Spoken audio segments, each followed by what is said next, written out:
Hello. Welcome. Hello, hello, hello. Today we are going to be streaming some One Piece sim. This is going to be a tutorial on how to play.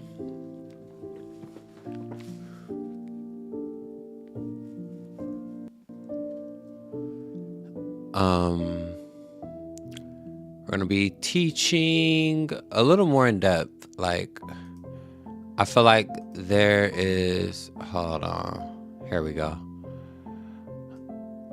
I feel like there is, let's get some music I fuck with. Delfino Plaza.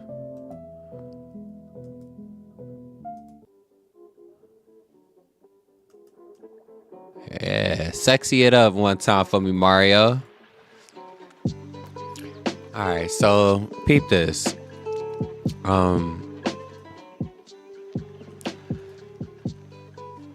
Peep this. Of course we know how to play the sim, right? But this is live. I'm gonna be going over like the shit you're gonna run into in this game, all of the different colors, all the different leaders. You feel me? There's leaders, there's colors, what each color does. And there's the meta. We're gonna go over like the meta, what to do on our turns, good moves and strategies to use. Obviously, I'm not the best player, but I thoroughly enjoy this game by a lot. I really enjoy this game. So without further ado, let's get into it. The leader I play is Yamato. I am an Ahsoka Tano fan from Star Wars, and I love Yamato from One Piece. So we're gonna get into it.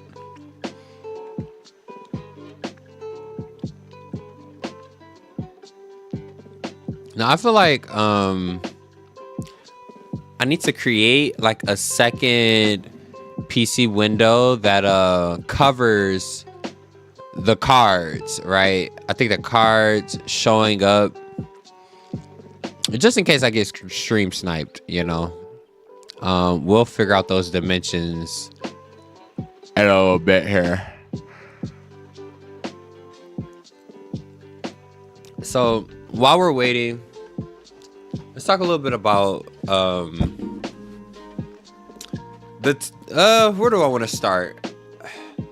Let's talk about, I would say, the turns. Let's talk about the turns. So how I see the game is you got to constantly be aware of like the game state. And what I mean by that is like, when can you go for lethal on your opponent, right? How devastated are like, not how devastated, but how much resources do they have? And by resources I mean like, how large is their hand? How large is their hand? Is it 6 cards? Is it 2 cards? Is it 7 or 8 or 9 or 10, right? Like, do they have a shit ton of cards in their hand? How? Because some decks are mana crazy, like Law, or you feel me, Zoro. And by mana I mean they just get crazy with the cards. Nami, you know. So it comes down to a little bit of that, right? And there's also like, how much life do they have? Which leader are you playing, right? Because that determines quite a bit. Somebody like what's his name? Queen. Somebody like Queen might be a little harder to kill because they have the ability to constantly heal, and all they need is a big body on the board, which is not hard to do so. And all of a sudden they are healing. They are drawing for their turn and they are healing for their turn because they're going to attack. I use their ability. You have to take account of the colors, because the colors determine what type of strategies you might encounter or deal with.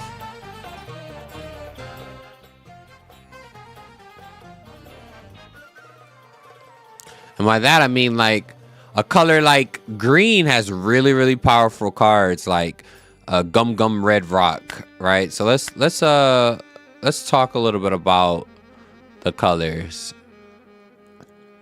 So a color like green, there's this very basic like YouTube tutorial going over the colors, but let's do a little bit more.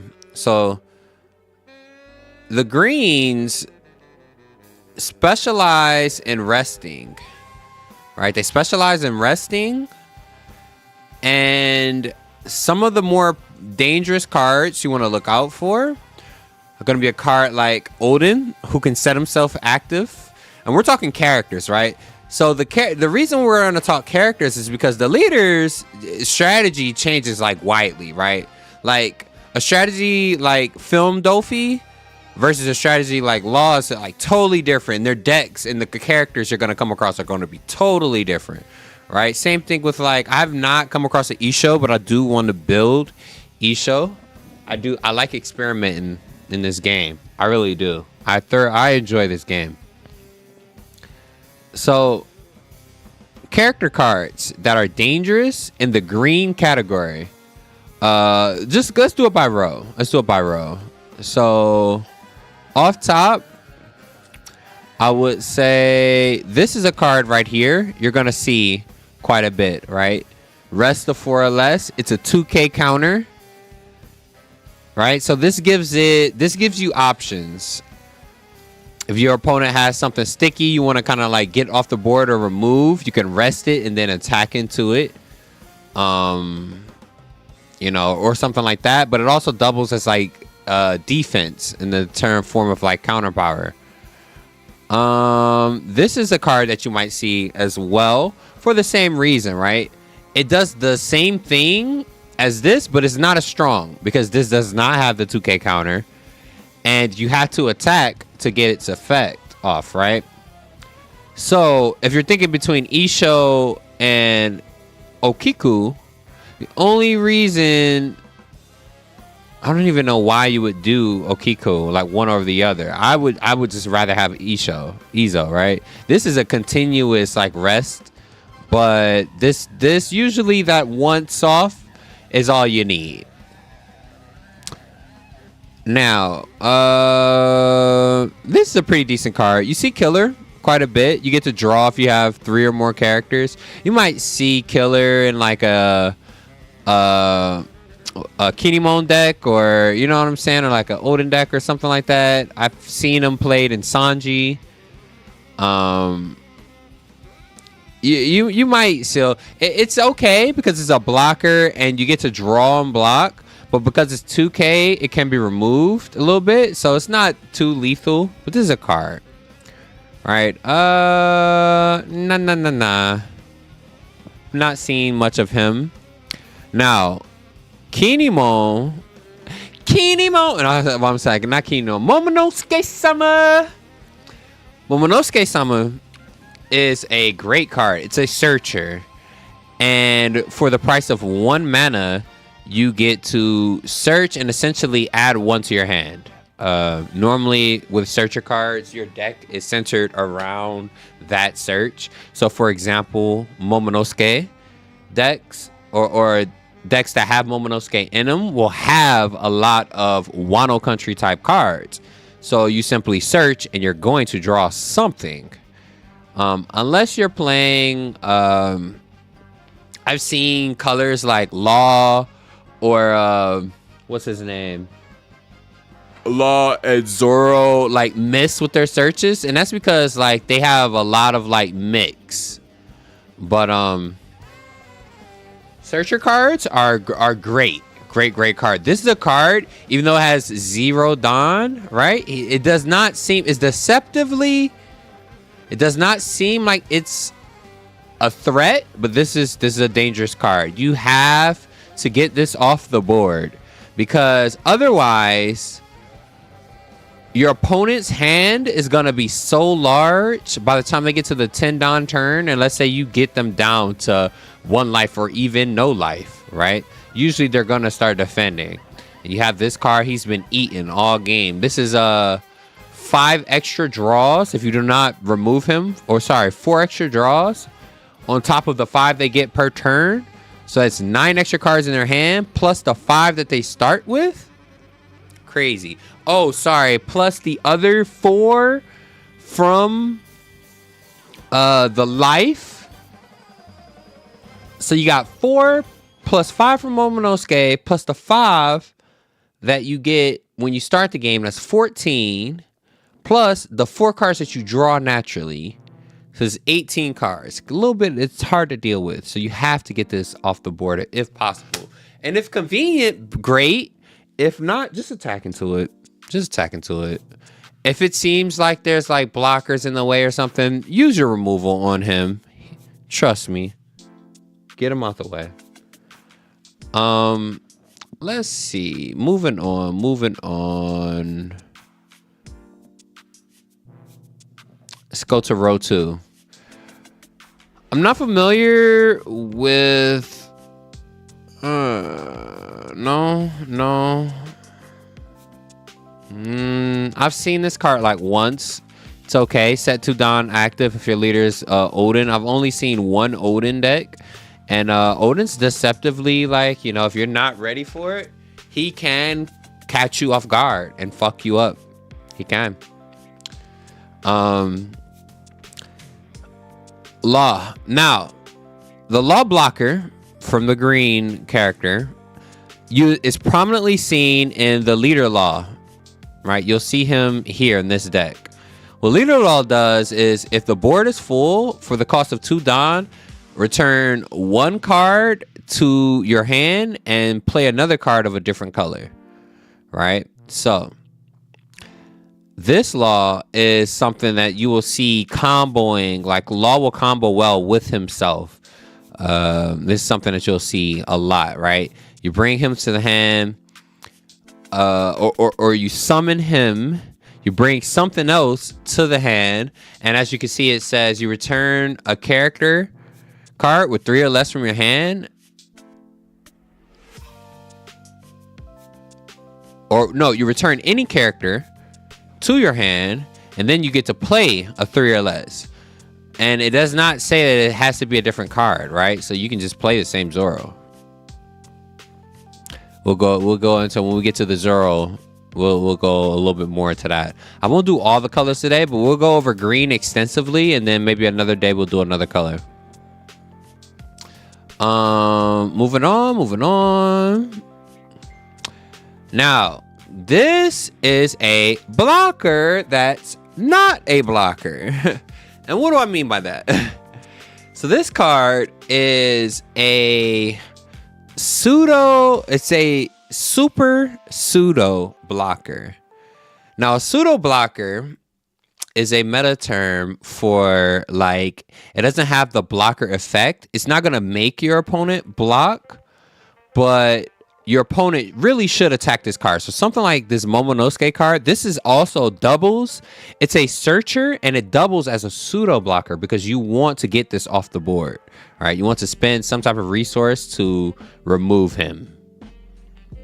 It's just a 1-cost pseudo blocker. This is an 8-cost super pseudo blocker. Now, for 1 Dawn, if he's rested, your opponent cannot attack anything other than this card, right? So it's a blocker, right? Super blocker. But the reason why I use the term pseudo is because you have other cards in the game that can, and other effects and event cards that allow you to ignore blockers. But you cannot ignore this effect. This is his effect. You have to address this card.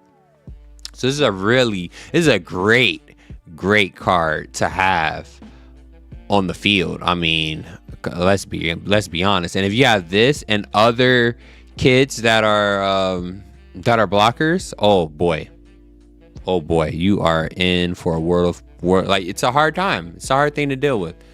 So, great card to add to some sauce. I think it's very versatile. It can be. I've seen it in like a multitude of decks. I might use this card myself.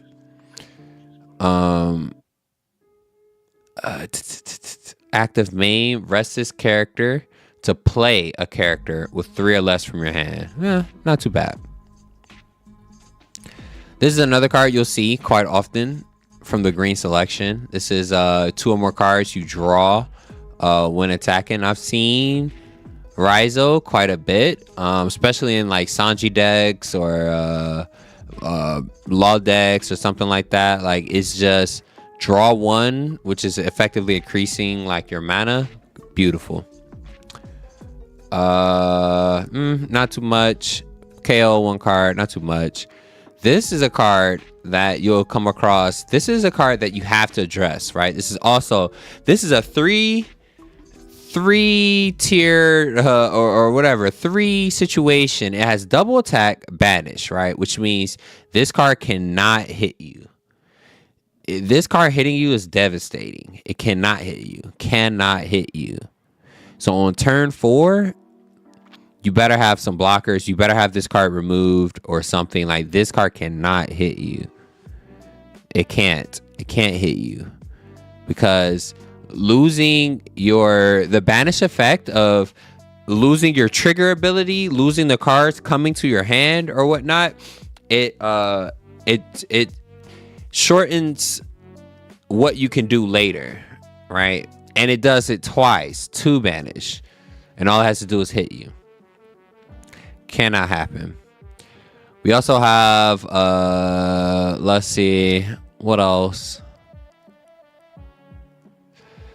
I talked a little bit about this. This is another card you'll see in green decks. This is a go for game lethal kind of card. You stack Dawn on it. You attack. You pay the 3. Set him as active. Attack again.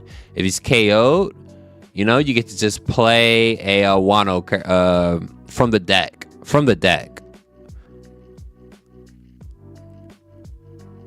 Play up to 1 Wano type card with a cost of 3 from the deck. Pretty good. Very good. Very good card.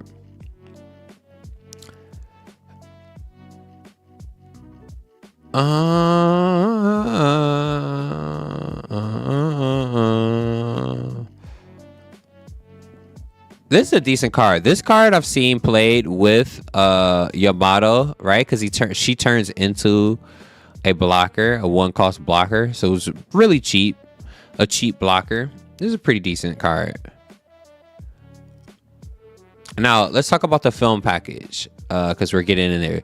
The film cards, what they do, these Tony Choppers, Nami especially, you play her.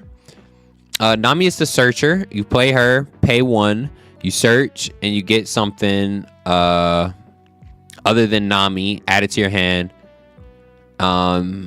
So you essentially gain mana. So kind of like a Momonosuke, right? Law, return this card. No, it's not Law. Which one is it? It's another film. I think it's Luffy. Film Luffy. You play Luffy. He's a 7k blocker, and you get to play a 4 or less from your hand, which can be a Brook when you play him, which is the 4 or less. And as you see, he has 5k power. Then you get to play 3 or less from your hand. And the 3 or less could be Usopp. Boom, boom, boom. These 3 knuckleheads come out all of a sudden for the cost of 7 Dawn. You have 3 more bodies on the field to threaten with next turn. And you got a big ass blocker. 7k blockers in this game. This is one of the largest blockers in the game. 8. This 8 cost kid is probably the largest. Where is he? Him. This might be the largest blocker in the game. But Luffy's another. He's a problem you might have to deal with. Dun, dun, dun, dun, dun.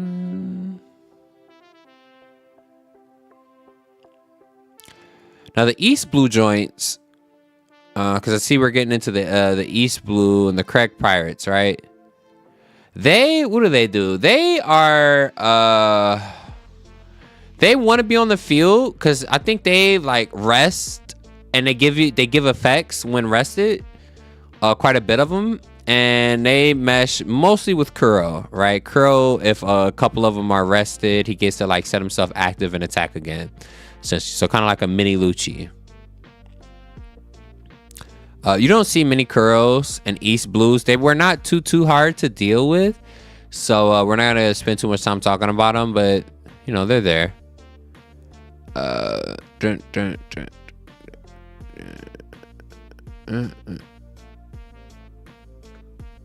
Now, the Don Quixote Pirates. Don Quixote Pirates, these are proven to be a little bit troublesome, right? And this shorty right here, Sugar. Oh man. This card, for the cost of 2 Don, right? She hits the field, she rests a 4 or less, right? So reminiscent of Izo from earlier that we were talking about. It's a pretty good ability and it's cheaper, right? And you say, hey, you know, she still has counter power, right? But on top of that, when she's on the field, if you play anything, it gets rested. It gets rested. Anything that you play. Any character. If you spend 10 Don playing a really large character, unless it's something that's going to remove it immediately, like let's say Odin, 10 drop Odin or some shit like that, right? This card is going to solve quite a bit of like your problems on her own, right? So Sugar, it's another one of those like pseudo, and by proxy, she's better than like a pseudo blocker. She's like, you have to target her with a removal ability. You have to get her off the board, and preferably not back to the hand, which is what the blue cards tend to do. So this card, very dangerous. Don Quixote Sugar.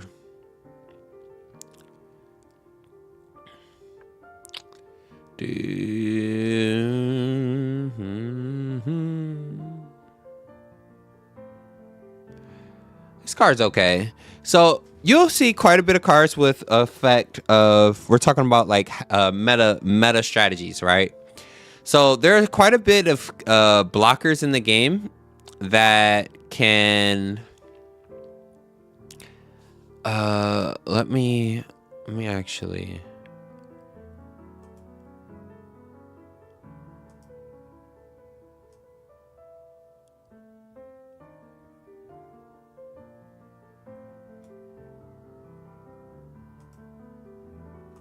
Okay. Is that a little better? Where'd he go? Hopefully that's a little better.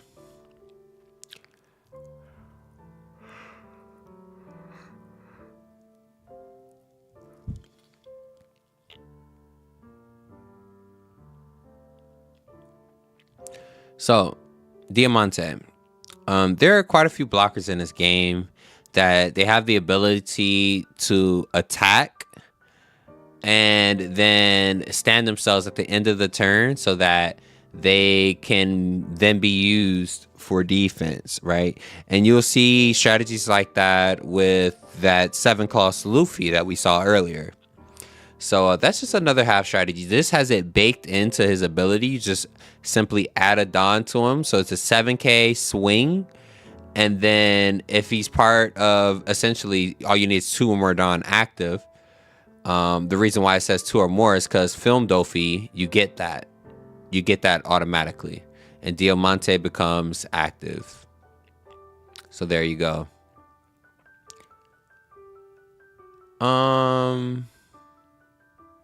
What else we got?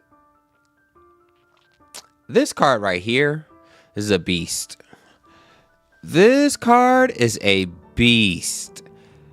Resting, essentially what you do, this is a strategy you're gonna come across, right? So it's a 10k body, big boy Dofi. He hits the field and he rests 3 characters until your next turn. Or essentially, like, they like, let's say you've attacked, right? You got your big bodies, because it says characters and it doesn't care about cost or power, does not matter. Let's say you have 3 big bodies, 3 10 cost cards. You've attacked with them, or 2. You've attacked with them and then your leader, right? So you play this card and then your opponent does not get another turn. They have to do something else with their Dawn the next turn, right?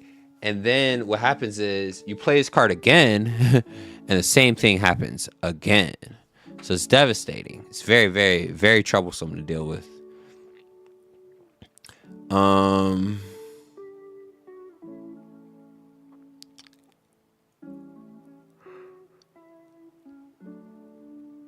We're powering through.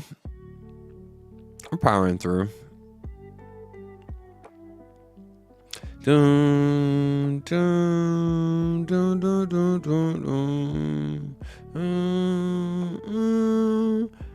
Now, 1-cost blockers are something that's very common in all the colors, right? Most colors, I should say. Yellow doesn't have any 1-cost blockers. Some colors might not have them, but it's something you'll see. Cheap blockers. Beige is something that's great because you'll see this in like a law deck or something. It can protect you for a little bit, and it can help you fill up the board as well, like, you know, really, really quickly. So just something to point out there that you'll see, you know, like Tony Chopper. They're like, they're cheap blockers out there that exist in the game. 1 or 2 cost blockers. So another strategy you'll run into.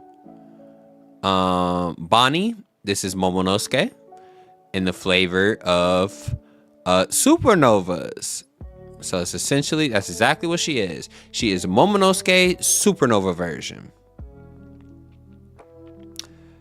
Dun, dun, dun, dun, dun, dun, dun. This is another card you're gonna run into, law deck or something. Restand. So we'll talk about restands. Now, what restands and why they're so dangerous is it allows you to attach Dawn to a card. Like, let's say you're on your 10 Dawn turn, you attach 5 Dawn to a simple 5k attack character, right? And that character becomes 10 cost. Not only does he become 10 cost, but he gets to swing twice. He gets to swing twice with the 10 cost because this card will restand him. Same thing with this, right? This is on the field. You add Dawn to it and you attack, and it restands itself after it hits a character. It doesn't even have to like kill it, just battles a character. It restands itself, and then he's gonna swing again, right? And then you play this card, and then he's gonna swing again. So just be aware that shit like that, the restand strategy is prominent. Not saying that these two are going to be played together. I'm saying like this card restands anything that's 5 or less. And if it has Dawn attached to it, that Dawn gets reused and recycled, right? This is similar to Diamante, like we were talking earlier. End of turn, he attack with them. End of turn, he stands back up. 7k blocker. Big blocks, baby, big blocks. So let's talk about the events now that we're down to the bottom of the greens, right? So some of the strongest green event cards you're gonna come across.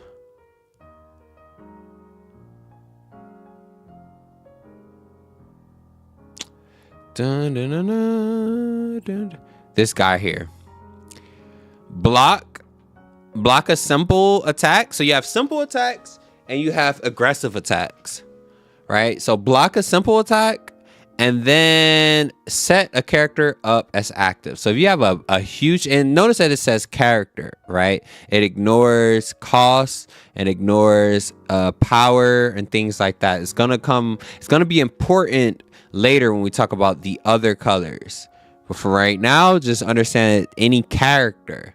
So if it's that 7 cost a Kid or Luffy that you just blocked with, right? You just protected yourself from a huge attack. Use this joint, stand his ass back up, and do it all over again. Phenomenal event card. It's definitely, you're going to see this in a wide range of decks. Like, it's gonna be there. Also, restanding can do essentially, aside from the blockers, right? Let's say you have Momonosuke. You don't want him to die, right? Quite this second. Not to battle anyway. He's standing back up. They can no longer target the character cards. They have to go for the leader.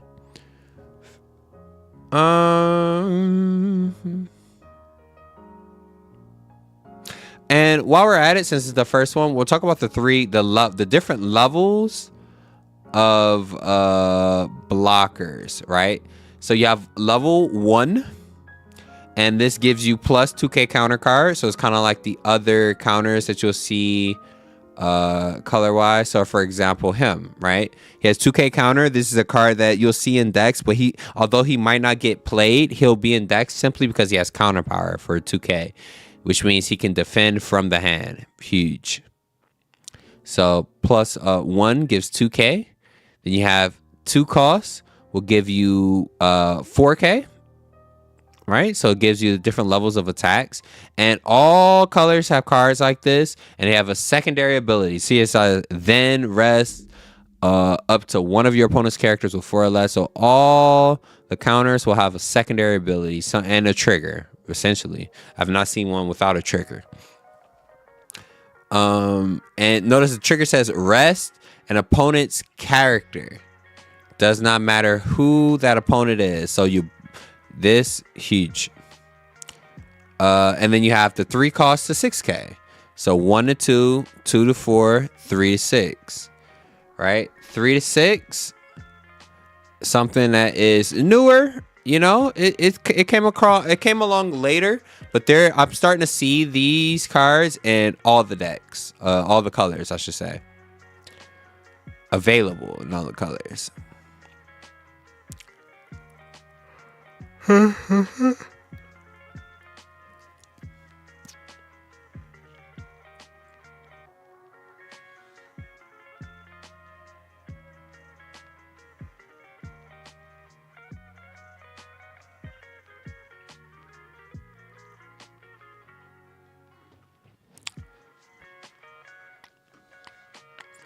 Dun, dun, dun, dun, dun, dun, dun, dun. This spider's web is just like Paradise Falls. Block, set as active. Block, set as active.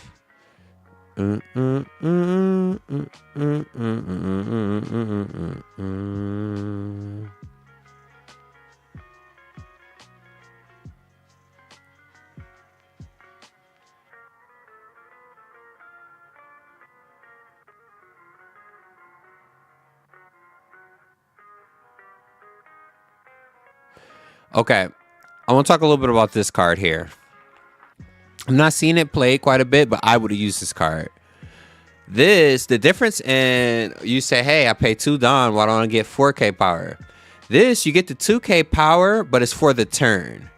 So this will turn a leader, a 5,000 power leader, into a 7,000 power leader for the rest of the turn. So it can sustain multiple attacks. So sometimes you have people who will swing large, and then sometimes you have people who will swing wide. Swing wide and swing large. Swing large means to make very powerful attacks once, right? With one character swings very 10,000 power, or 8,000 power, or whatever. Large. Swing wide will be 4, 5, 3 attacks coming at you all at 5,000 power. They're all baby attacks, but it's multiple attacks. back to back to back. So something like this will defend from smaller attack. Multiple smaller attacks, which comes in clutch against decks like Zoro or Law, who will want to swing wide.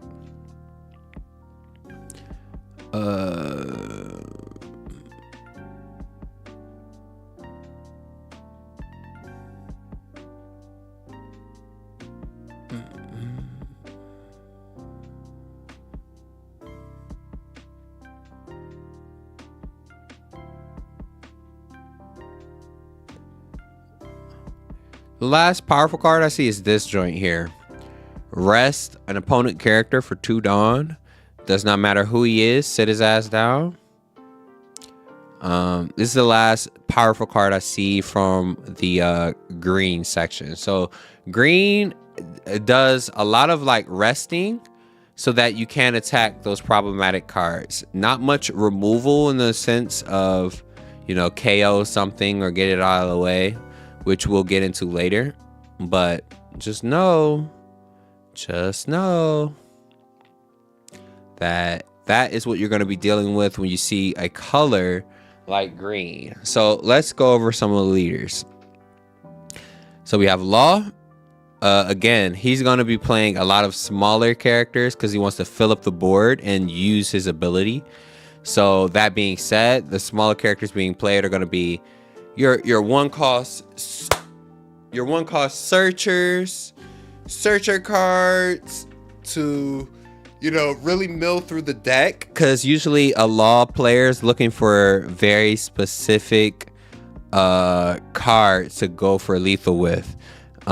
Maybe it's Odin, maybe it's Rush Zoros or Luffy's or something, you know what I'm saying? Like they're gonna have a lot of smaller cards that can turn into bigger cards too, because his ability works up to 5 or less. So it can turn into those 5 cost Law blockers or things of that nature, right?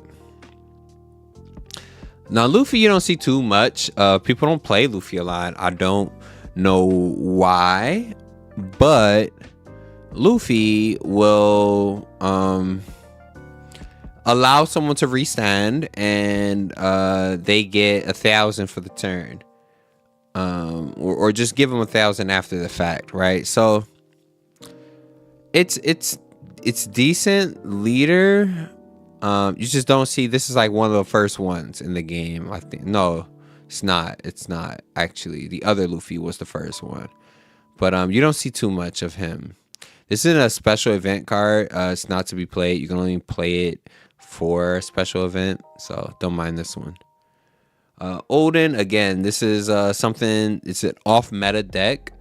All you have to do is you sacrifice a card in your hand, and you get to set up to 2 Dawn as active right then and there and reuse it. This could be at the end of your turn, or it can be during your turn, so you can do more tricks with it or whatever, like, so this is something that you'll have to deal with.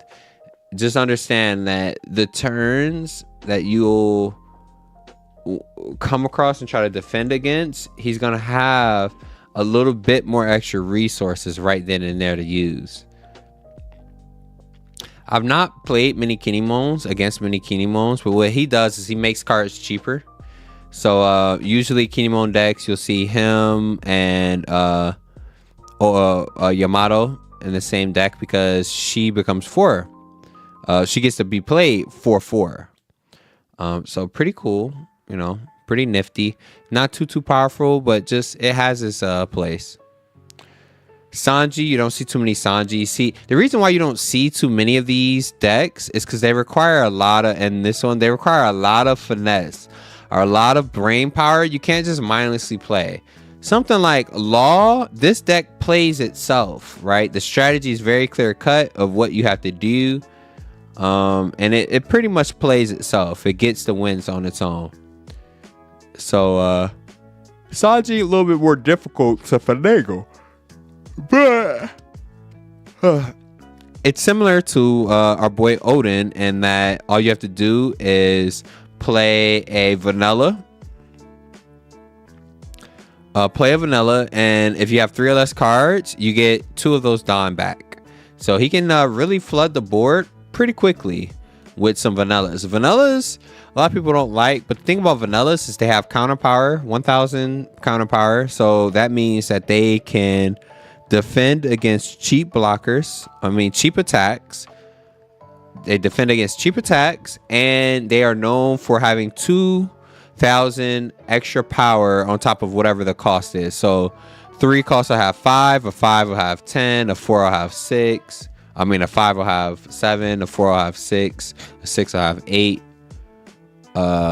7, 9, which is in purple, 8, 10, and I don't think there's a 9, 11, but yeah, that's what the vanillas do. Kuro, you don't see too many of them. He stands up, kind of like Rob Lucci, which is another deck in the black variant. The Marines, you'll see he's pretty popular, but Kuro, not so much. Takes a lot of finesse to use, right? And 3 Dawn, it's kind of expensive just to be able to attack. 3 Dawn, and you rest 2 of your characters, which means that you can't be too flexible with the cards that you play, right?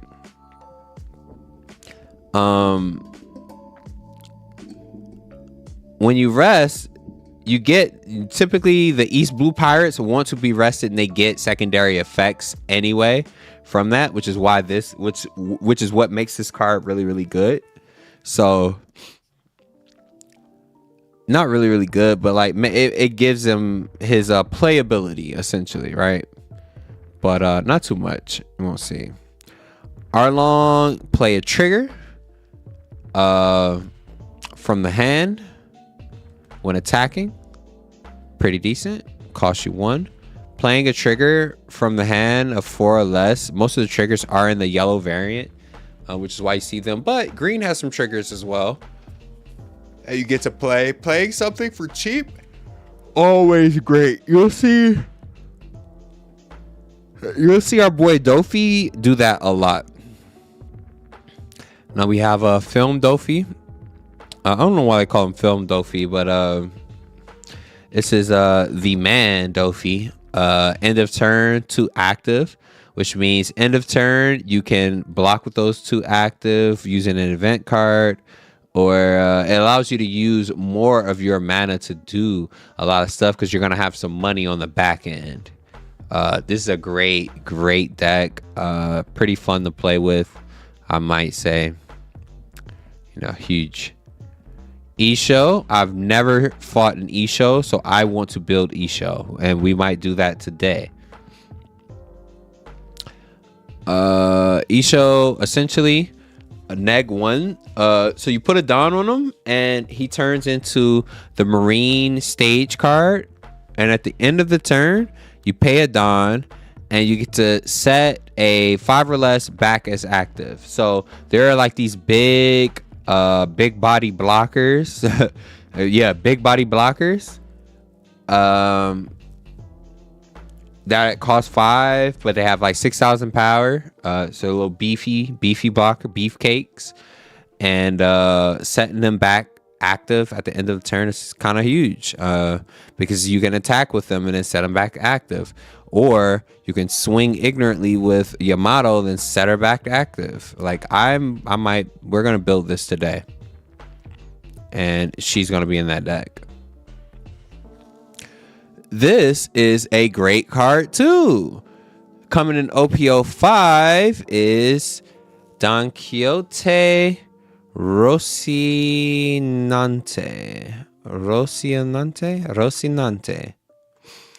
But anyway, he is essentially remember Diamante? You attack with him. Remember Diamante?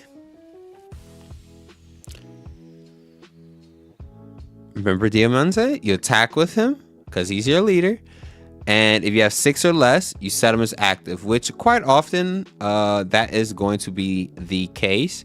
You have to build your deck in such a way, but quite often that's going to be the case anyway. So he attack, but he also protect. Now, I don't know, with him being the blocker, does that mean that, I think that means that the lives, I think that means that the lives also get threatened, right? Because what a blocker does is, if your opponent declares an attack, you rest his card and you make this card the target. That's all it does. So it does not mean that he is invincible. So I have to test it, or like come across him with in this sim, this make sure that this card acts properly. But this should not be like, oh, it blocks and then like no, you still take the damage. It just switches. Blockers switch targets. That's what they do. Just switches the target. So yeah. Last but not least, we have Kid. You don't see too many kids, but what he does is he's a restander. So he's gonna attach Dawn to himself, swing, pay 3. You got to trash a card and you get to swing again. This is very strong late game, weaker in the early game, so you won't see his effect. So, cards like this take a lot of finesse. This is gonna take a lot of finesse to do. You can't just like play this with no brain. So we're gonna build a Navy deck, and what I want to do is I want to make use of this ability as much as possible, and we're gonna see if we can make it as annoying as possible. So up to 5.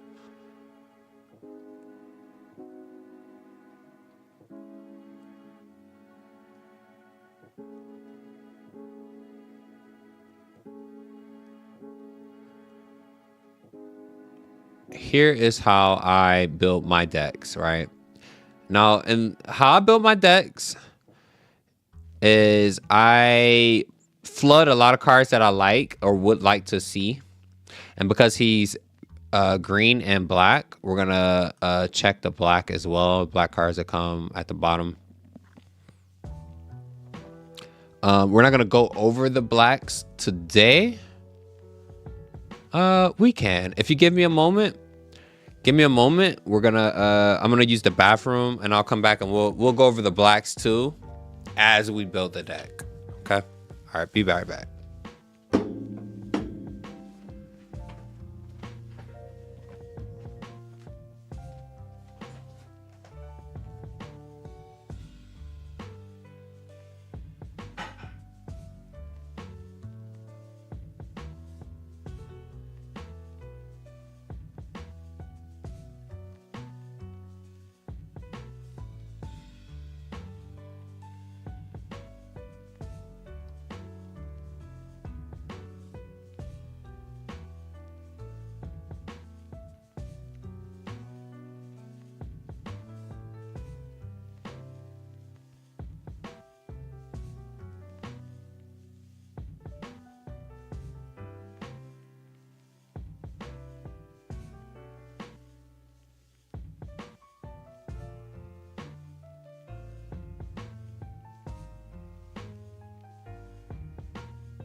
All right, I am back. So,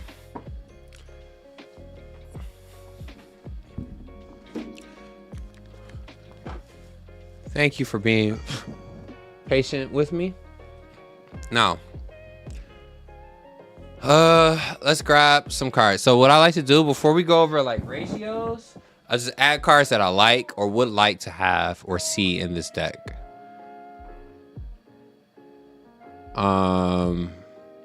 Never mind the other black leaders. I'm like, what the fuck? Why is he here? Why is he here? It's because they're black. They're red and black. Lots of characters in this game. This game is pretty fun. I'm just saying. Okay, so we get a 5 or less back active. Okay, so, and his effect negs everybody by 1, right? So 5 costs become 4 and 4s become 3.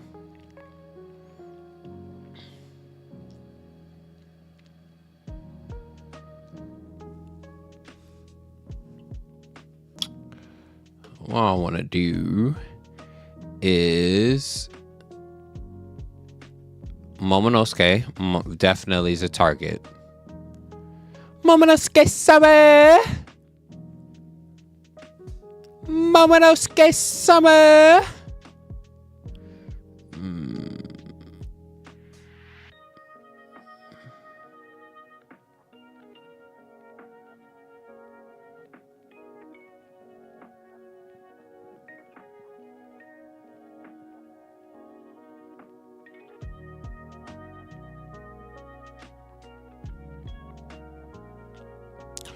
Using it on a 5/7.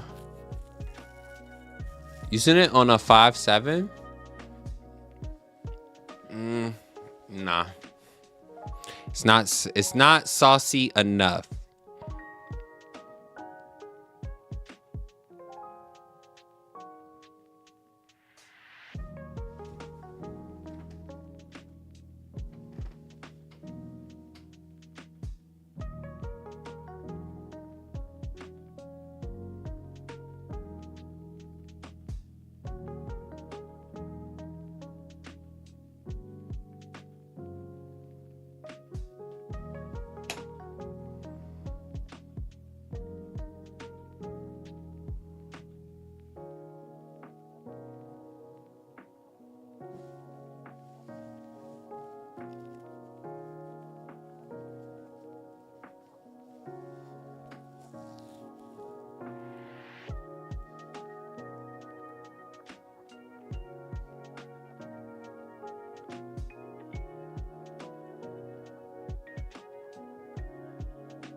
This kind of meshes well, right? End of turn, it's a mini Dofi, a 2K counter if I need her to counter. Play her, and I can attack with her. At the same time, this is pretty good right here. The issue with doing too many 5s is it's the turns. We didn't talk much about the turns, but we will. We will once we build the deck. We'll talk about turns.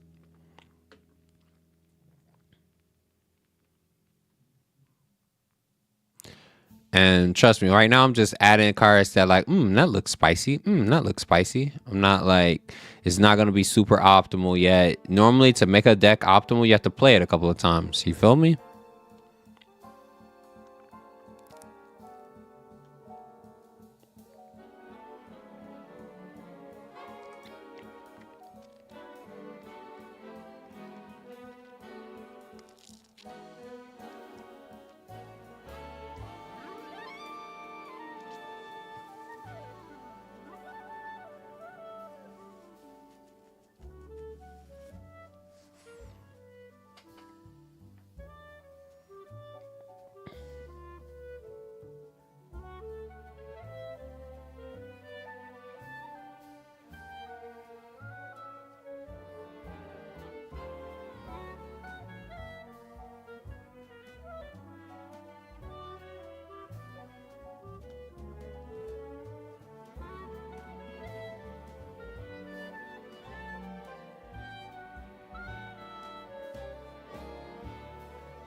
Here's what I'm thinking, right? It doesn't have to be the 5 that gets restand.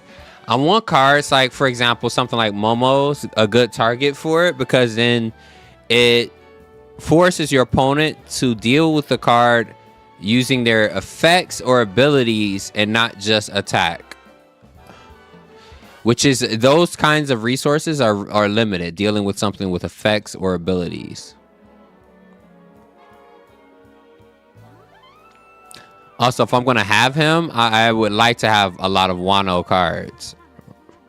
But, you know, this is just, we haven't completed.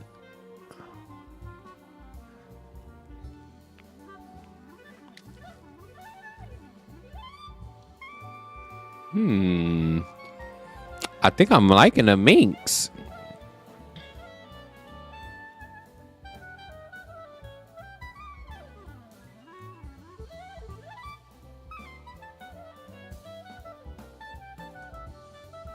We'll keep the minks in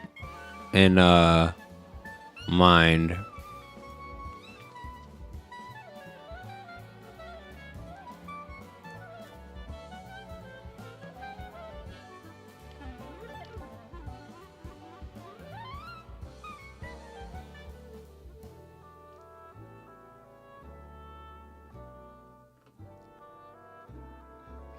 We'll keep the minks in mind. I think the minks might mesh a little well with our boy Isho. The mink engine.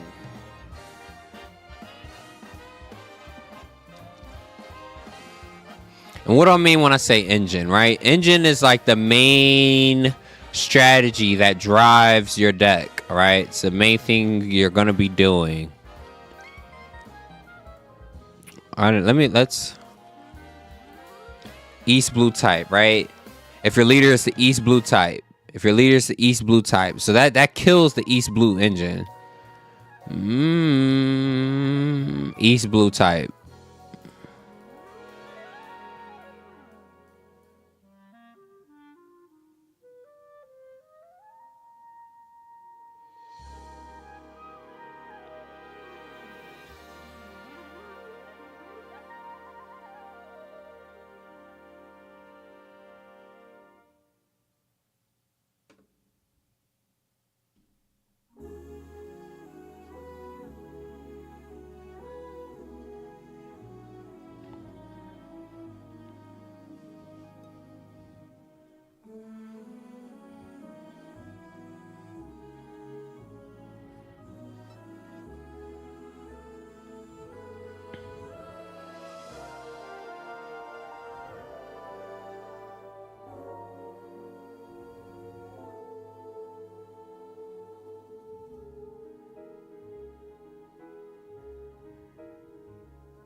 Don Quixote Pirates type, right?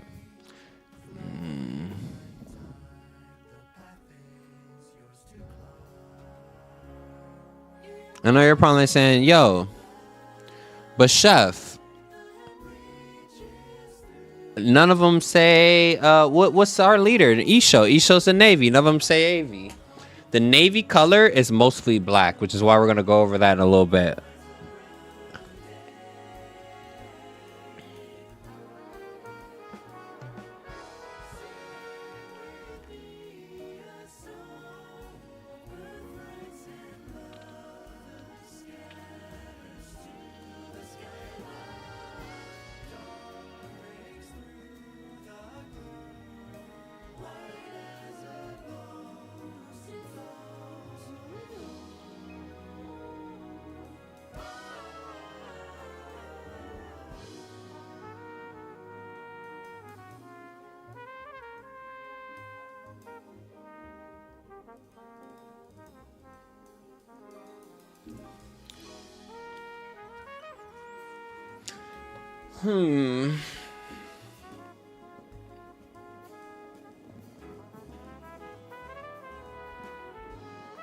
Maybe.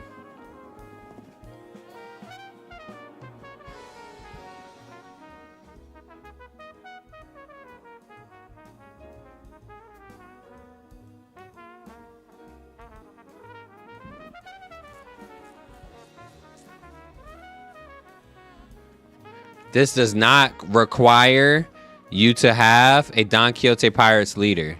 It's just, it does it. On play, a total of up to 3 of your opponent's rested characters or leaders do not become active during your opponent's next refresh phase. Does not require your leader to be Don Quixote Pirates. Might fuck with them, because this is a powerful 10 cost card. There's, and you know, might fuck with them. Might fuck with him. As you know, Isho was on that island that day, so who knows?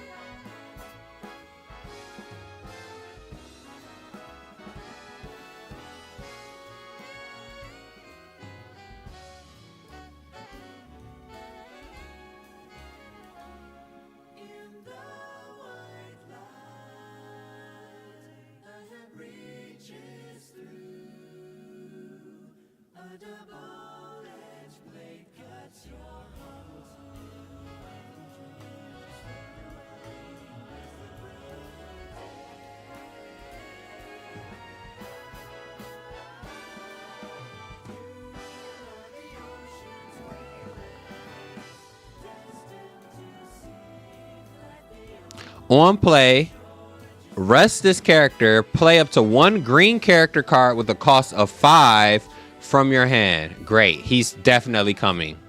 He's definitely coming along. And opponent's turn, if this character is rested, your active characters with an original cost of 5 cannot be KO'd by effects.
If this character would be KO'd, you may instead rest up to 1 of your other 3 or less characters not named Pika.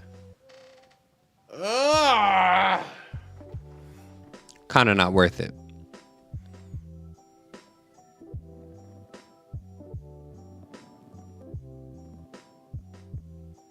This goes with the Don Quixote engine. Baby 5. And as such, I'm not going to use her. Double attack. I'm a fan. I'm a fan.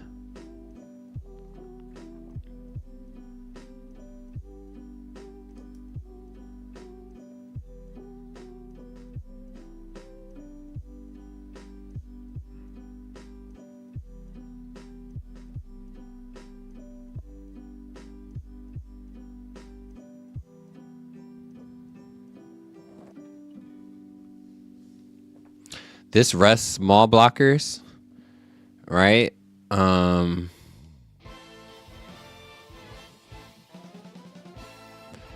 know how much of a fan I am of that.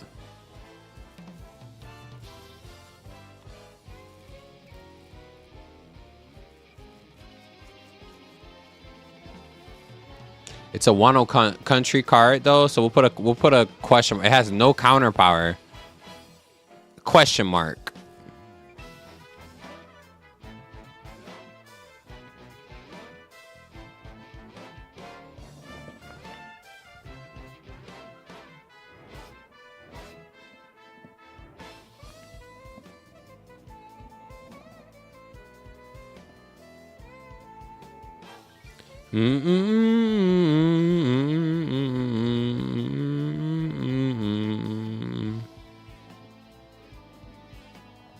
Jeez.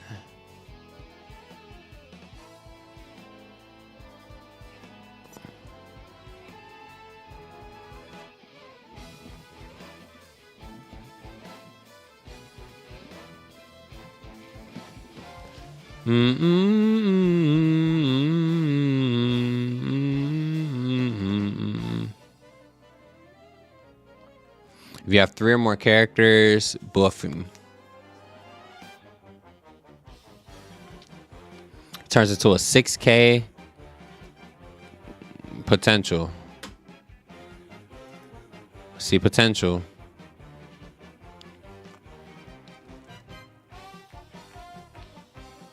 Hey, hey, hey, hey, hey, hey, hey, hey, hey. Run that back. I fuck with this song.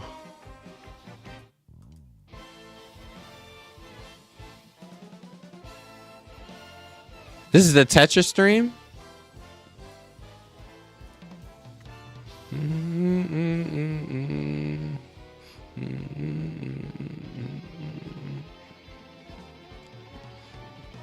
Kobe!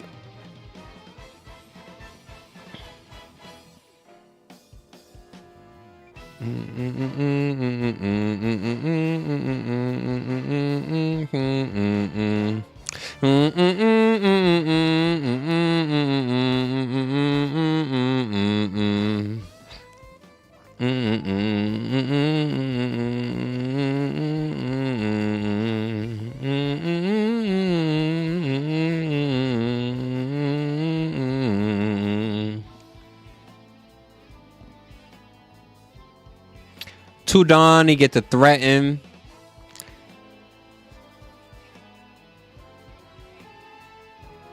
And it disrupts Dawn play, right? Like if they have plans to defend, it kind of like puts a damper in that.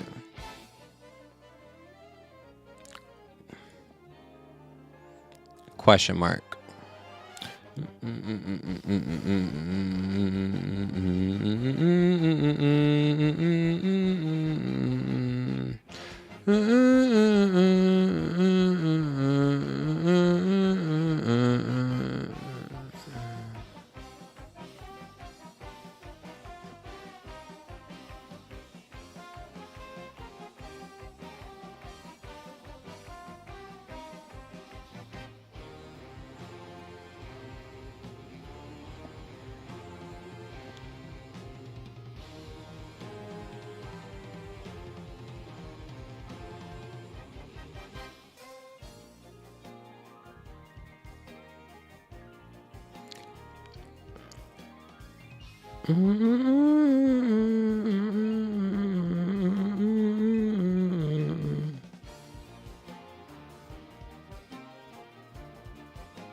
One Don, your turn. Oh, if he's rested, your leader gets buffed.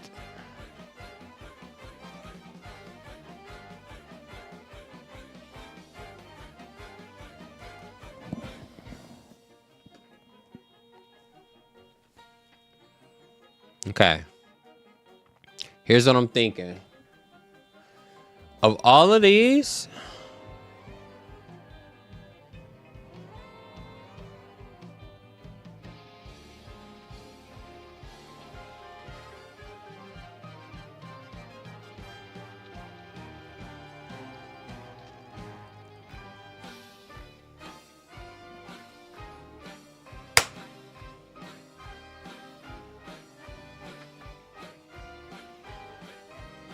here's what I'm thinking.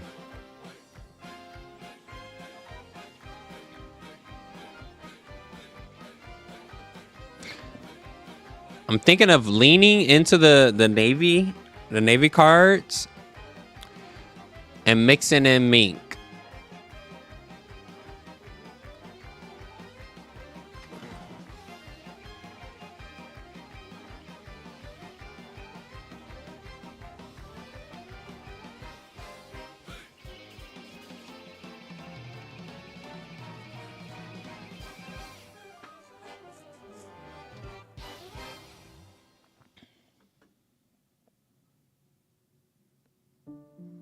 What are the mink cards? Let's search mink.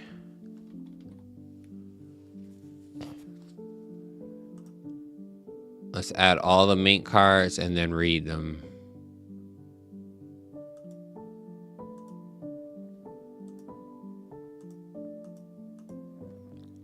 Okay, so we have, I'm thinking mink, right? When you attack, Cetadon is active.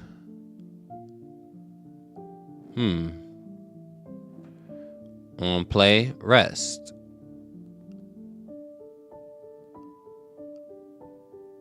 Is there a mink searcher?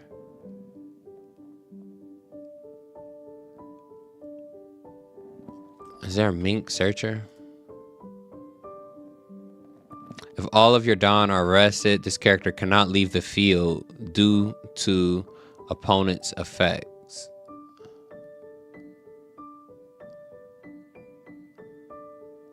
It's a sticky card.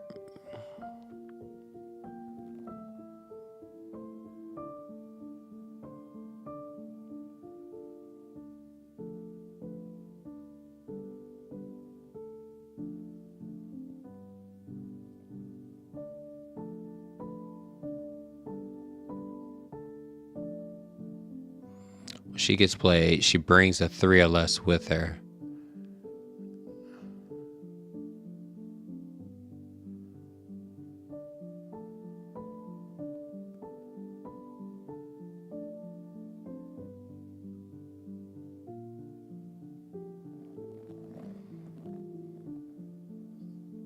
Which could be him.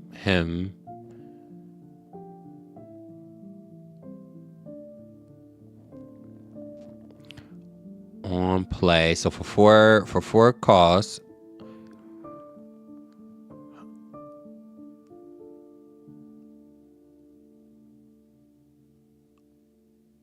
Set of 5 or less is active, and they get to do whatever they do again.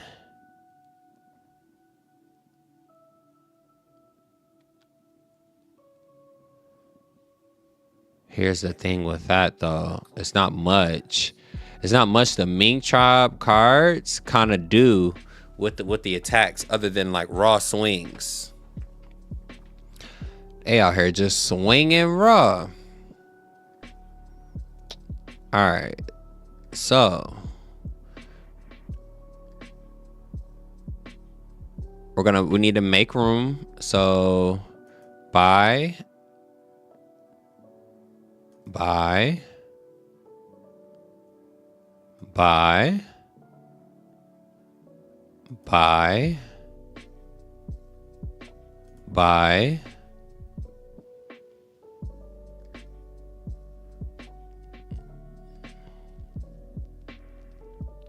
Keeping a double attack.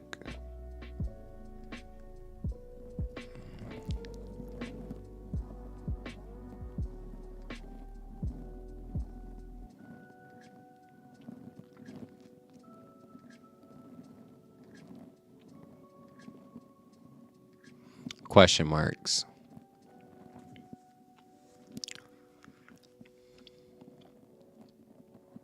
These cards all make it to round 2. Now, which of the minks? Yeah, these cards all make it to round 2 because the mink is we got the whole mink engine, but we also have like the navy engine. Obviously, we're gonna run as well, which means he might not fit. These two are huge question marks. Boom,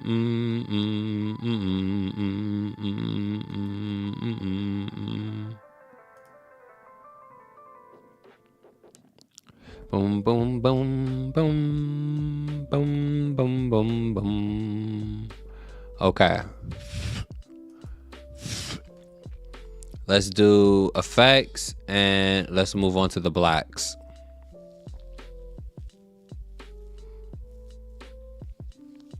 Rest 2, draw 2.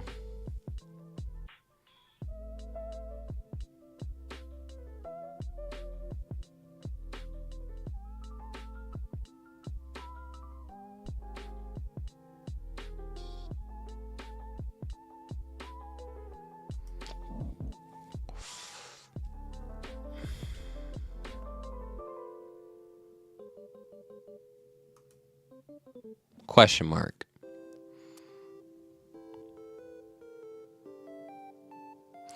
KO 2, 5 or less.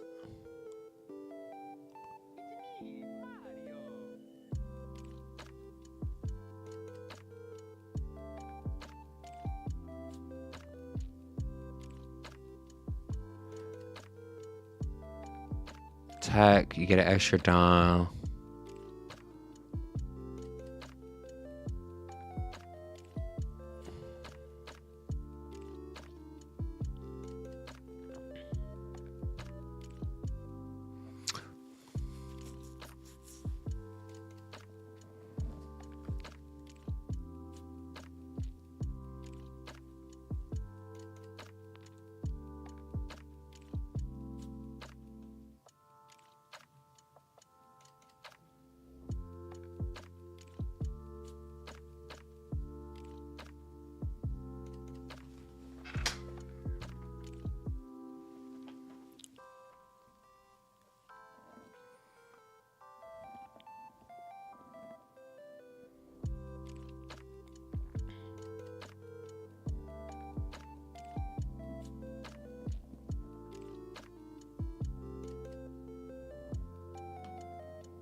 If this character is arrested.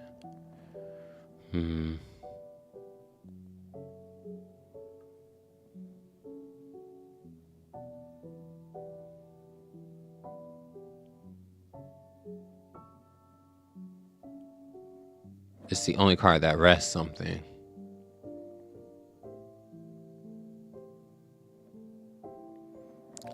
I don't think we'll be using Beppo.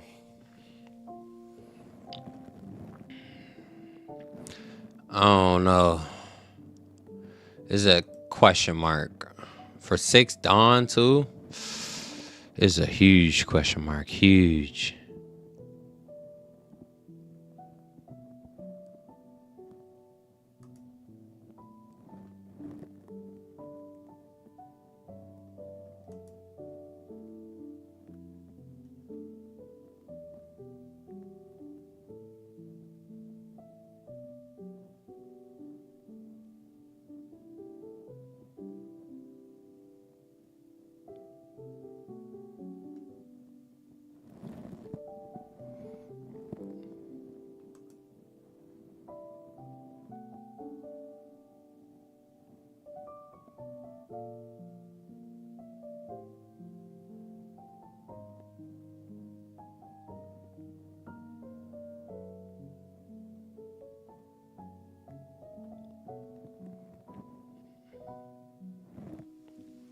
Play a 3 or less vanilla.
Rest up to one of your opponent's leaders or characters. Then rest up to one of your opponent's leaders or characters for main or counter. Then KO up to one of your opponent's rested characters with 6 or less.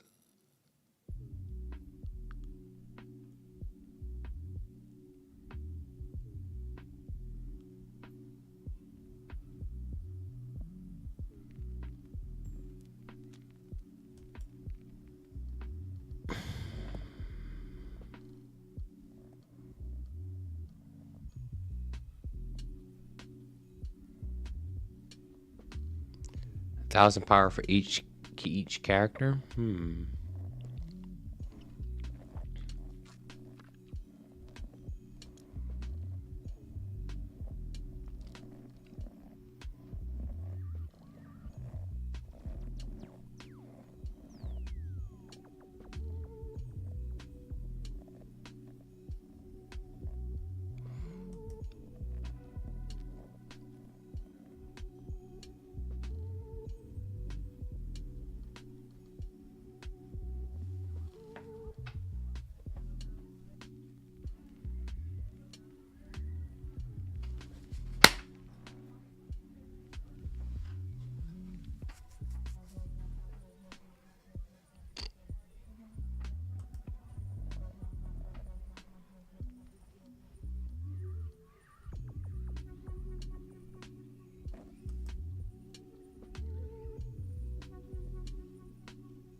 Okay. That's it for the greens. Can remove this. And we will get into the blacks, which is the navies.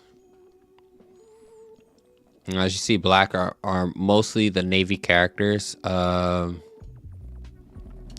So, and as such, let's start with the character row. So first tier, this character battles and KOs somebody. Set her back up. Stand her back up. Great card. Great card. Great card. We mentioned that earlier. It's one of those restand characters, similar to, it's a cheaper version of what's his name? The guy with the tarot reader dude we don't like. Yeah, him. There is a character with 0 in play. He gets banish.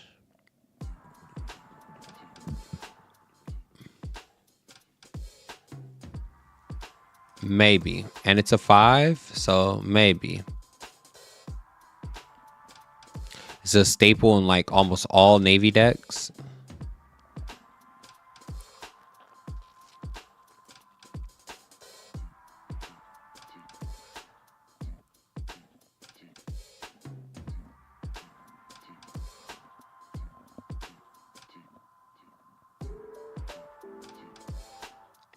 Kobe is good because, so here's what makes Kobe good. The way removal works is either through power or cost. Navy specializes in cost, removing if something costs 3, costs 4, costs 5. That's a little more consistent than the power, which could fluctuate and be all over the place, right?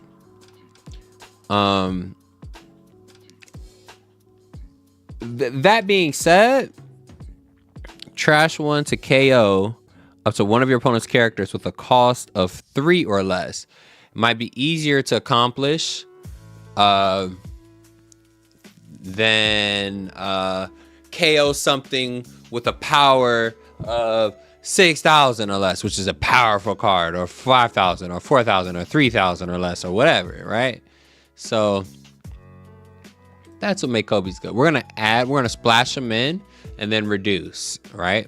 It's like we're making a dish. Splash them in, reduce. Same thing, right? Sakazuki, you play him, he removes a 5 or less, and then you just got a 7K body, right? So huge.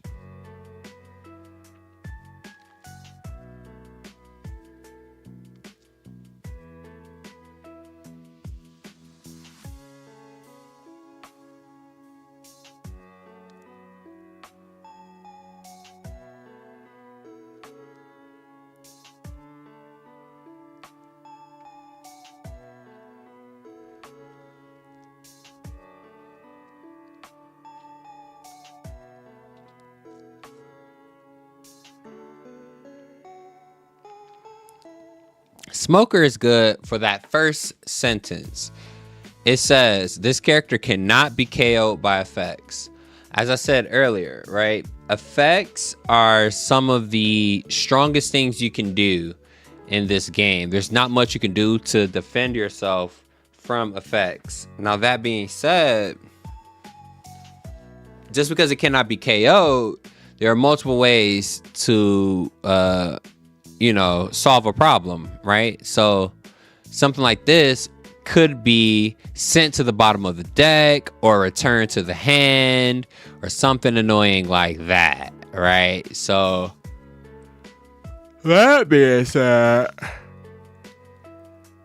we're gonna splash him in there because he's strong, right? And if there's a 0 in play, he turns into a 6K, attacker. Like this is strong. I call him. This card is sticky. That's what I call it. It's sticky.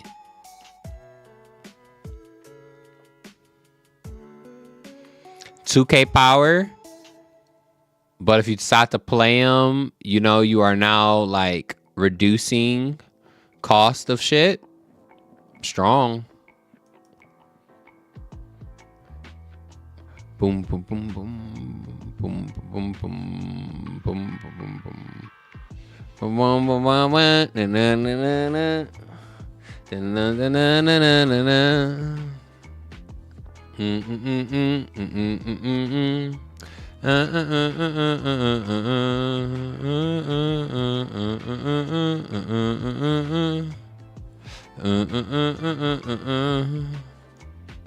Bum bum bum bum bum bum bum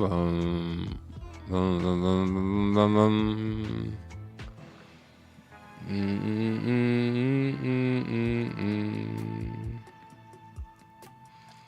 As you see, this it's pretty standard. This one reduces cost by 3. It's okay. If I see something that stands out, I'll point it out. Right? This is a staple. I sent this earlier, right? It's a staple because you play him, you draw 1, right? So he replaces himself in terms of value in your hand. And then also, when he attacks, he cuts somebody down by 4, right? So I feel like there's no need to have both him and her. Well, she's just a cheaper version of this.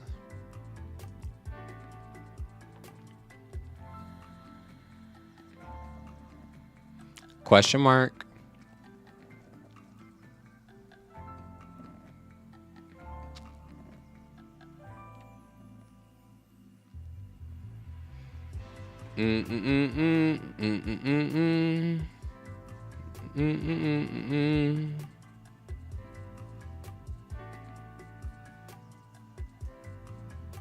Big body Hina. Big body Hina. Great card. This is a great card too.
So that being said, right, we have a lot of cards. As you can see, the Navy has a lot of effects that like reduce to 0. Something like this is extremely powerful because it just KOs something that's like 0, right? Which can happen easily with a card like this or this, right? This guy just kills a 5 or less as soon as he hits the field, and then after that, he reduces everybody by 5.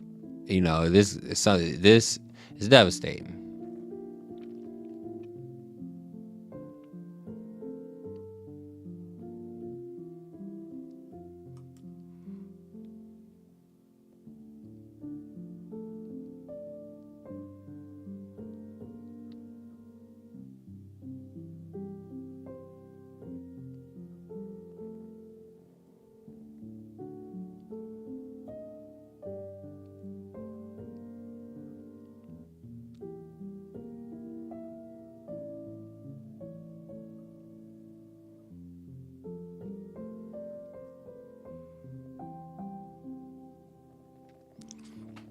CP9's might could get splashed in there. Oh no. Oh no. Maybe.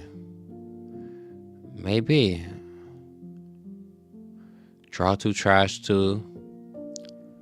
Then give.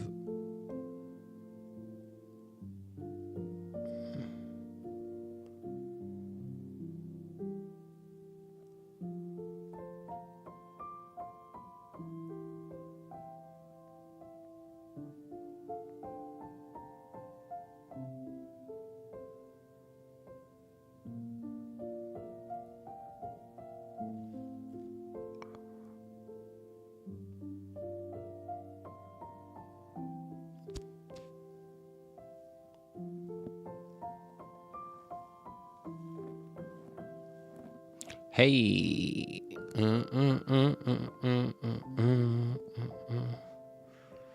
Hey.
I didn't know he looked like that.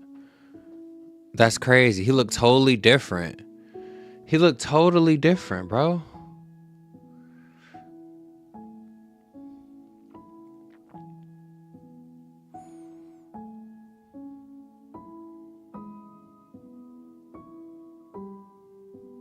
Rushalucci.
Hmm.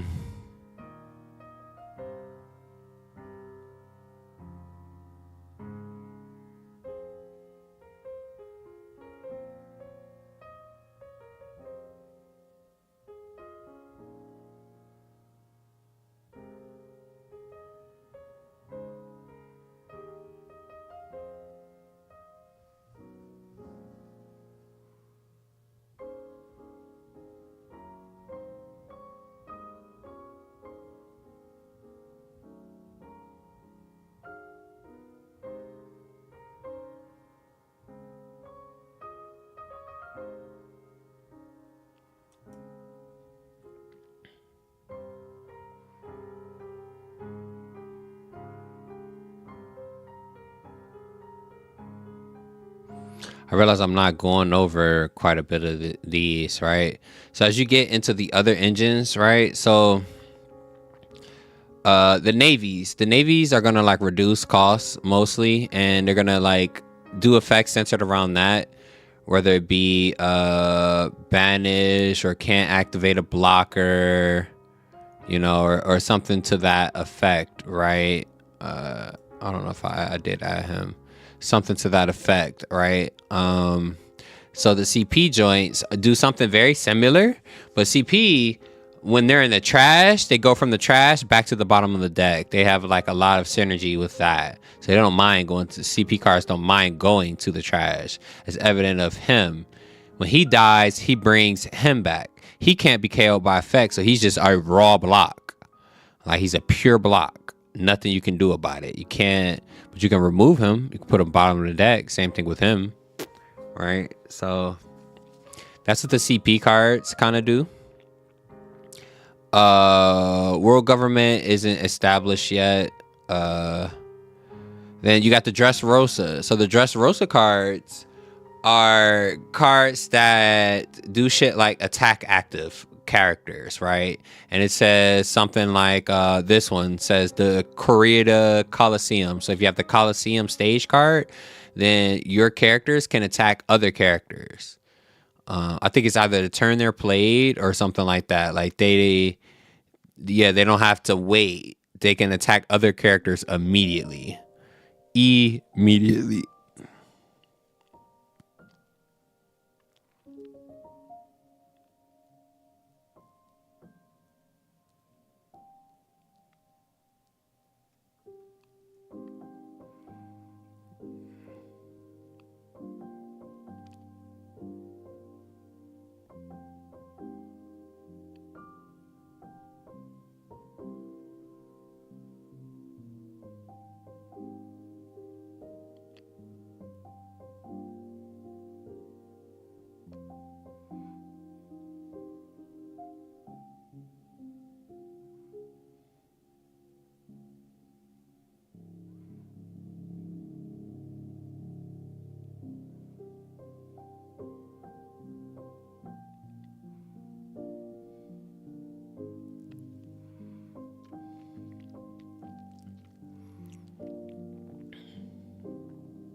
I'm not seeing a lot of sauce.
I'm seeing a lot of like send people down. There's a character called to draw one.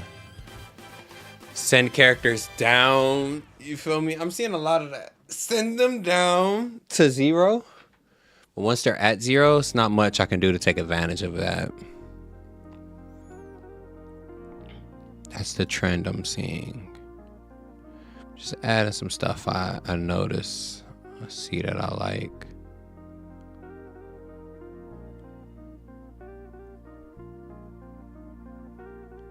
Laboon!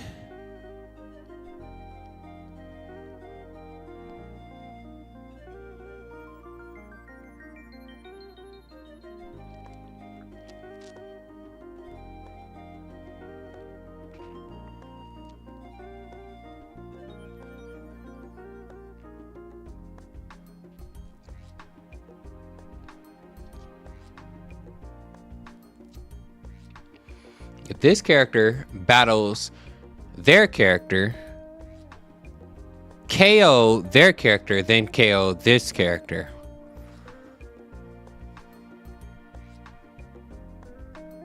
It's like shit like that I read and I'm like, yo, I could do something with that.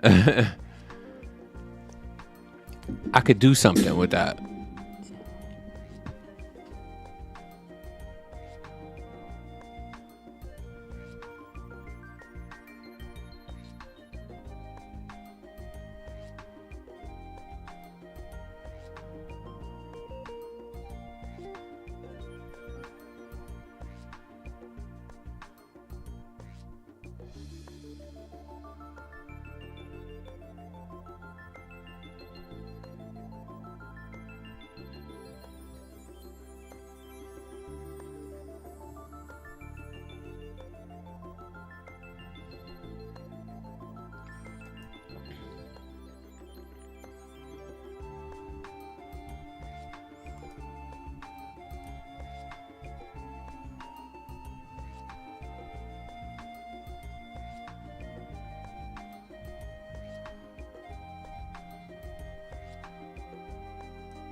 So remember earlier we were talking about cards that buff.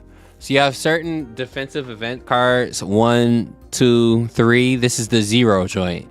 The zero defense card will give you plus 3,000 power for the battle, but it costs you 2 cards, both the 0 card and another card in your hand. And this is another common theme you'll see throughout all of the colors. They have this kind of card somewhere.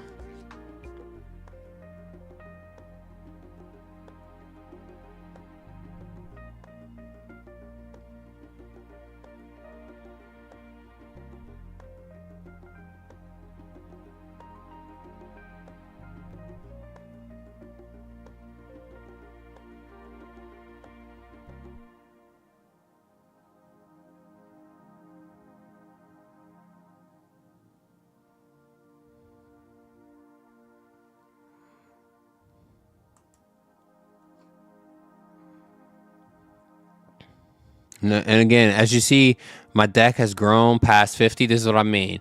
You figure out, I'm figuring out everything I see that I like card wise, and then we're going to reduce.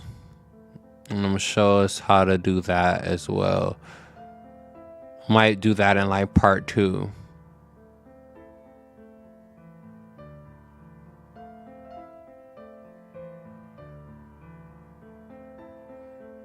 This is similar to Radical Beam. Holy smokes. This is similar to Radical Beam.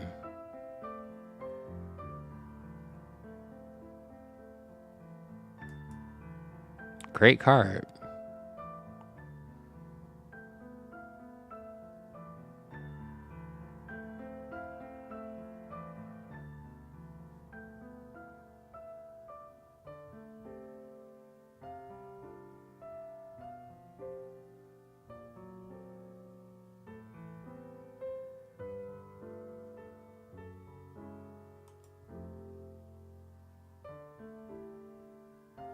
Our stage of choice is going to be Marineford.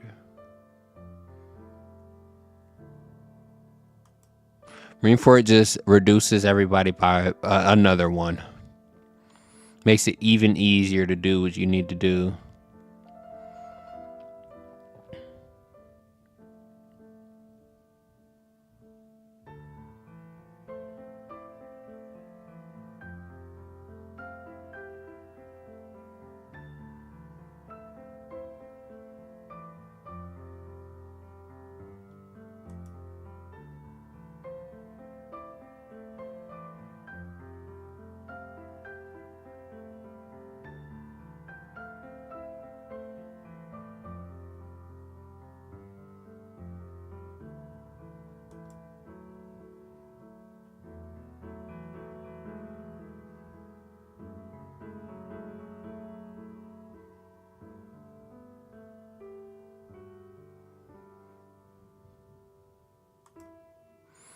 Okay. Is a good place to stop. So, I didn't talk about the black effects. So, where do we begin? Okay, stage cards, right? So, of the three, this is that Coliseum card I was telling you about earlier. It allows Dressrosa cards to attack as soon as they're like played. They can attack other characters as soon as they're played. The World Lobby or the Ennis Lobby or whatever, it will reduce by 2, but you have to have CP, the CP leader, which is like Lucci. There are a couple of CP leaders. Which is like a bigger Marine for it. If your leader is if you have a Navy leader, anybody gets reduced by 1, but on the turn it's played, you get 2, because you get the 1 for it being played, and then another one.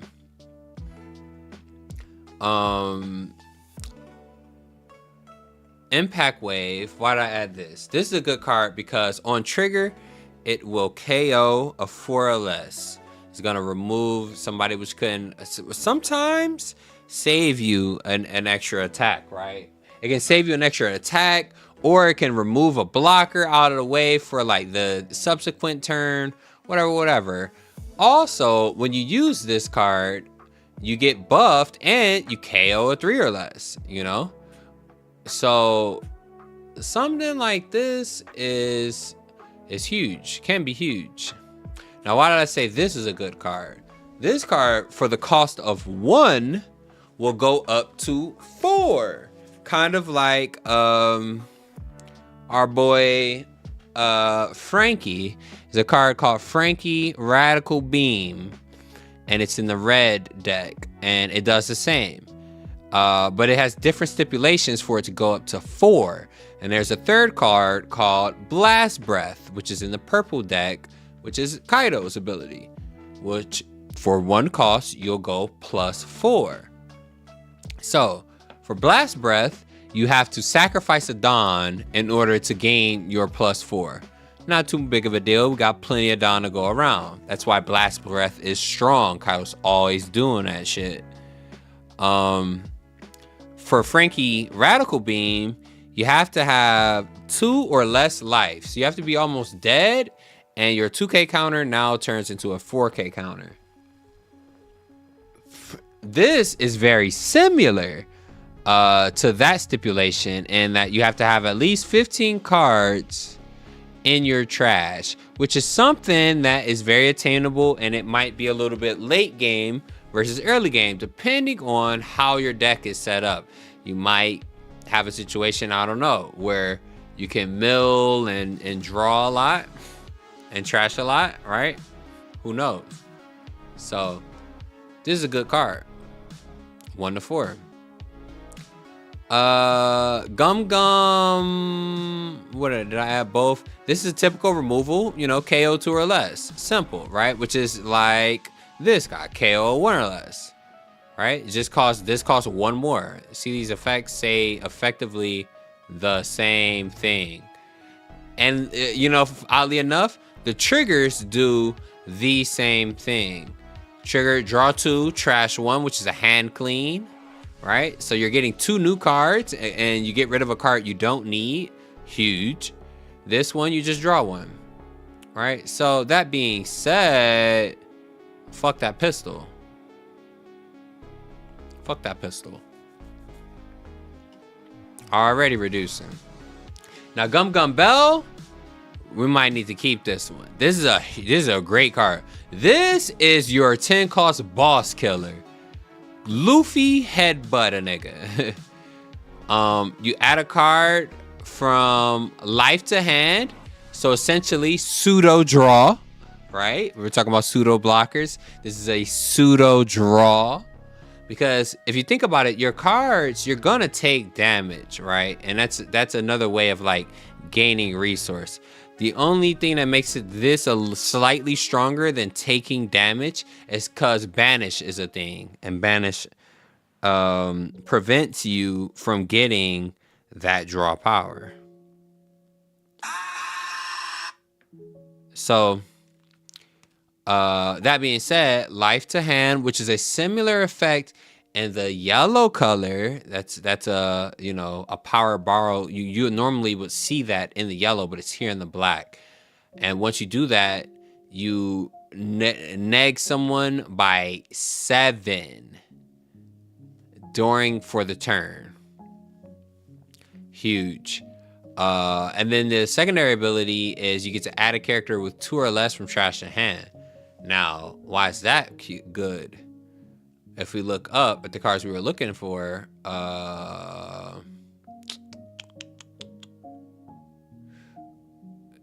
which Kobe? Where you at? Little Kobe, not big. This is Big Kobe. I call him Big Kobe because he, 3 or less. Not that hard to kill or get someone down to 3.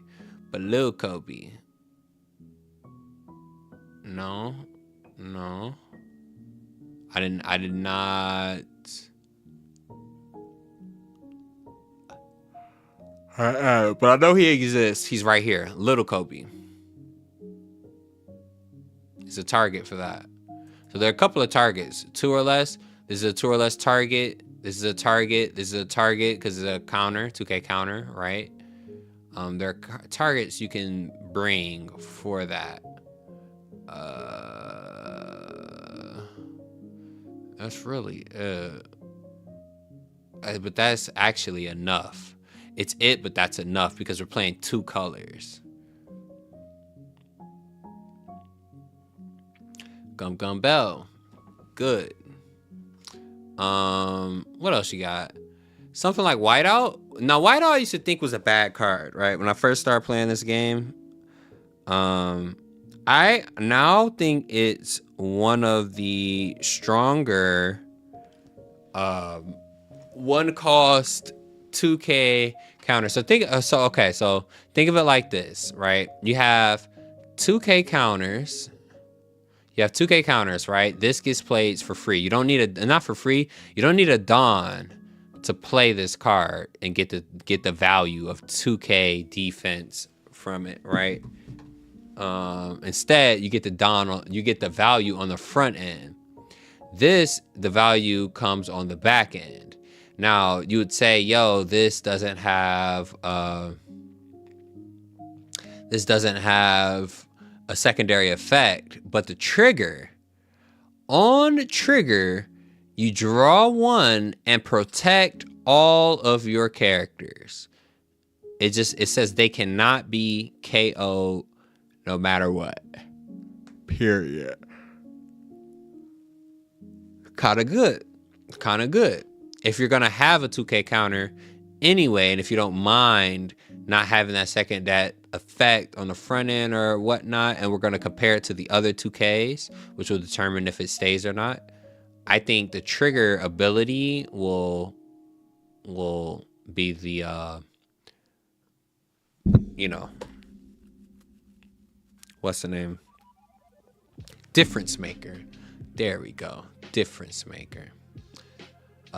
Draw 1, neg 2 is great, right? Because it replaces itself. So essentially, if you want to reduce someone anyway, this will replace itself and allow you to kind of get a little more aggressive in terms of getting someone down to 0 or 3 or whatever it costs you need them to be at, right? It's great because black struggles with draw. And you need draw power. So this is the card you do it. Also on trigger, discarding from hand attacks are huge. We'll talk about that in like strategies and stuff a lot later. There's a lot that goes to this game. I realized we've been building this deck for, how long have we been live for? Does it say?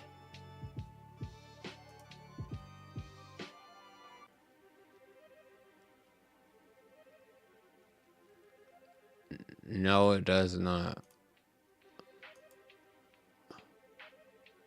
No, it does not say.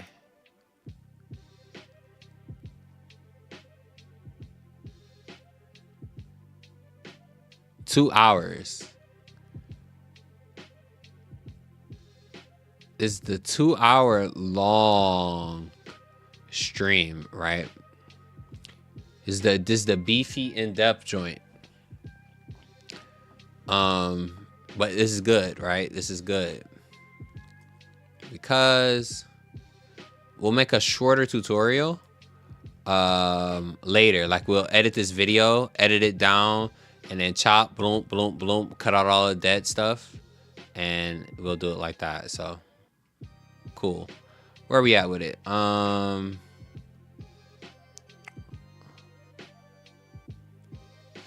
I added this because it is removal, right? So certain strategies you'll see in like red, red will say kill a character with 3,000 or less, kill a character with 6,000 or less.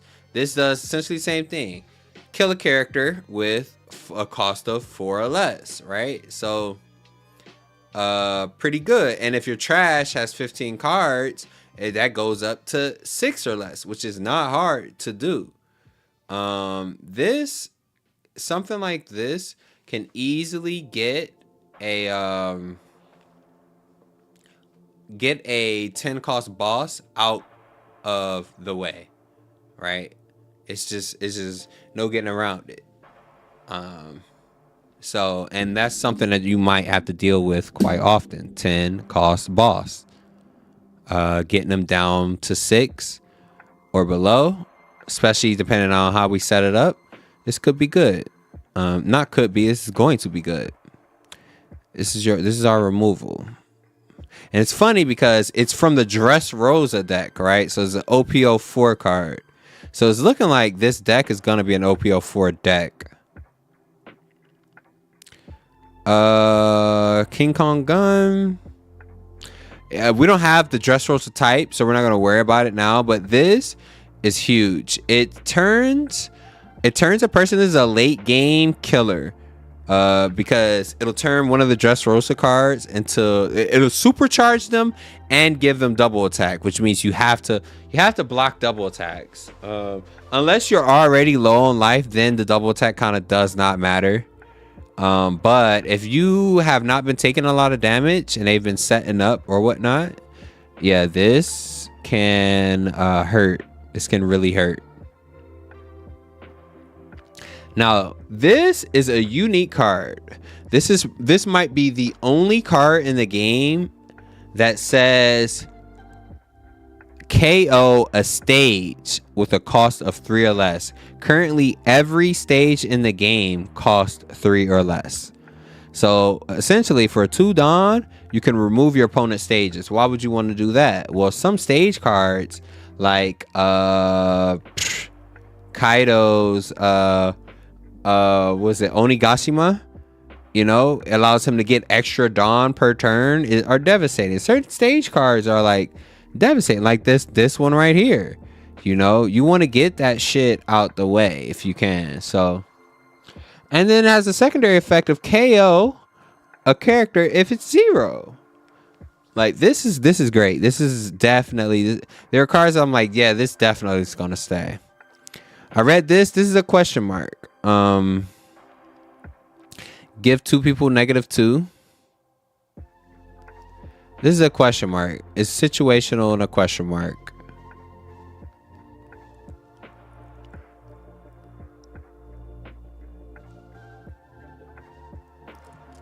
I didn't talk about air door because a searcher card, you have to have CP. But search, there are a couple of searcher cards in the game. We know what search means. You draw cards in your hand, you pick the one you want, you do something with the rest. Period. I thought about adding this card. What I don't like it though, for 1 Dawn, you sacrifice 2 of your cards and you protect a character for 1 battle. It's The other secondary effect though is that it kills a stage card, which is kind of good. But I was like, it's only kind of good. It depends. It depends on like what we need to protect and what we need to protect it from. Next, something 5, right? Ice Age. Remember, we were talking about this. You want to do it anyway, so it replaces itself. This is, you need something to hit 0, so it hits 0, and then you kill it. Huge. Now, I know we didn't go over much of like the Navy cards because they all do pretty much the same, right? Now I added Garp because this is a mini Sakazuki. It's like repeated themes. This KO 5 or less, trash 1 for hand. KO 4 or less, trash 1 from hand. You feel me? They both don't have counter, and they both are this is a smaller version of this, right? Which means I might not need to play both because you have to make room. What else we have? I added this one. KO all your opponent's characters with a cost of 1 or less. This guy plus this guy will clear fucking field. It just will. Like, or this guy plus this guy plus, there are certain games where like you'll get a lot of boss monsters out on the field. It just happens like that. This will clear. It will clear a field. It really will.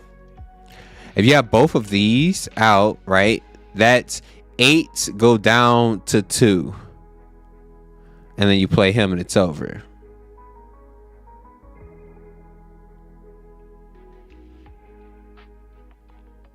But we might not play him because, again, room.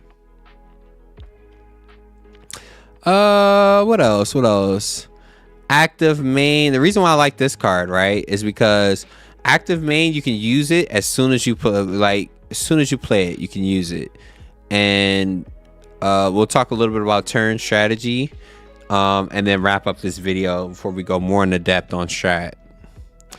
But active main abilities, you can use it instantly. The turn, they don't have summoning sickness. Summoning sickness only applies to when you want to go on offense and attack, right? So what do I mean by summoning sickness? The turn you summon a card, it has to wait a turn before it's able to attack. That does not apply to effects, which include active main and on play effects. So this could be good. This is something that I see being good. 2 or less combined with our leader means 3 or less. That covers a lot of cards, you know? Covers a lot of cards.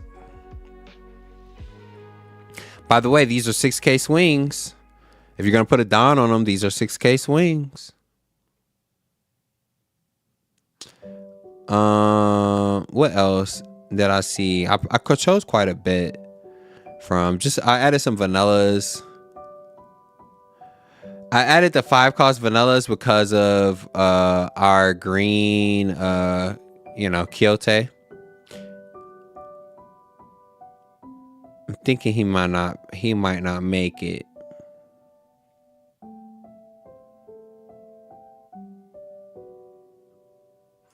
He might not make it. Which means he might not make it. The only two bosses, you don't want too many bosses, right? When you're making your deck. And boss monsters are 8 or more. That being said, we already have our 3 that we chose. Isho himself. This is a hand cleaner or a hand attack. So hand attack is when certain, remember I was saying certain cards draw a lot of mana, like Law. We were going over the red and the green. And then there's also Zoro, who's red. And it's just lots of setups where the hand will be huge. This helps mitigate that. It attacks by 2. There's another card that does that. It's a purple Law blocker card. Great card. If it has 7 or more, they go down to 5. Yeah, if you have 6 or more, you go down to 4. Right? So you'll be doing hand attacks quite often. Other forms of hand attacks. Now we're kind of getting into strategies, but let's wrap up black.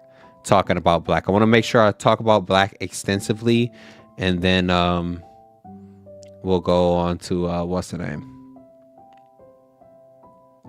Strategy. So we have what else did I see? A lot of active mains kind of like reduce, it seems that a lot of them reduce. On plays, reduce cost by 3. See, it all does the same stuff. Reduce by 4. So it's all in the flavor, right? Reduce.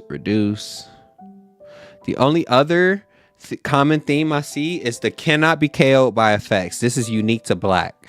There are only a couple of cards that have this kind of stipulation, cannot be KO'd by effects, which means your opponent has to remove this by sending it back to hand, return to hand, or bottom of deck. But it can't be KO'd by effects or attack them, raw, just battle, which our Isho card will make that a little difficult to do.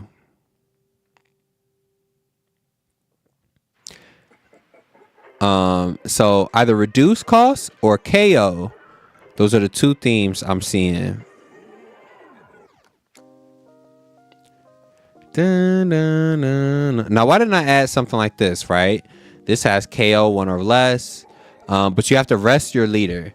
Well, the Dressrosa cards, if you look up, Becca cannot attack anyway, so you want to rest her.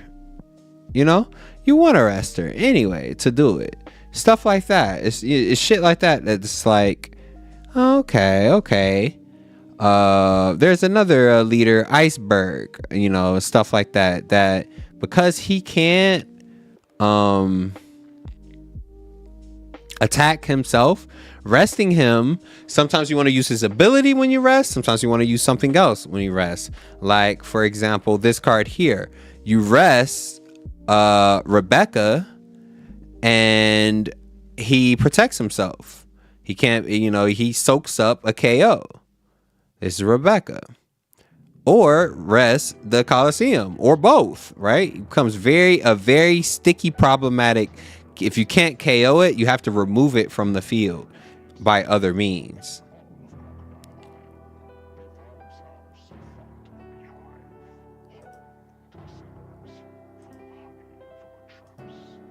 Okay, so spend some time, go through, but that is the common theme you'll see throughout black. Can't be KO'd by effects. KO something with a cost of whatever or less, or reduce by a certain amount, right? Reduce by 2. KO something that's 0. Reduce by 4. KO 4 or less. You get the picture.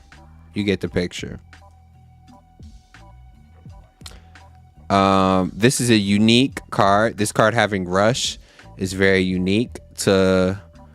this card is unique in black. Rush is normally found in red, but you will see it splashed out throughout the other colors. It'll be like a certain card will have rush here, rush there. The reason why I did not add this is because on play, you have to return 2 CPs from the bottom of your deck, from the trash to the bottom of the deck. So it requires me to have a couple of CPs in my deck to make use of this. I don't know if I want to swing that way just yet. I did add Bluno and Fukuro, which could represent our blockers. Maybe.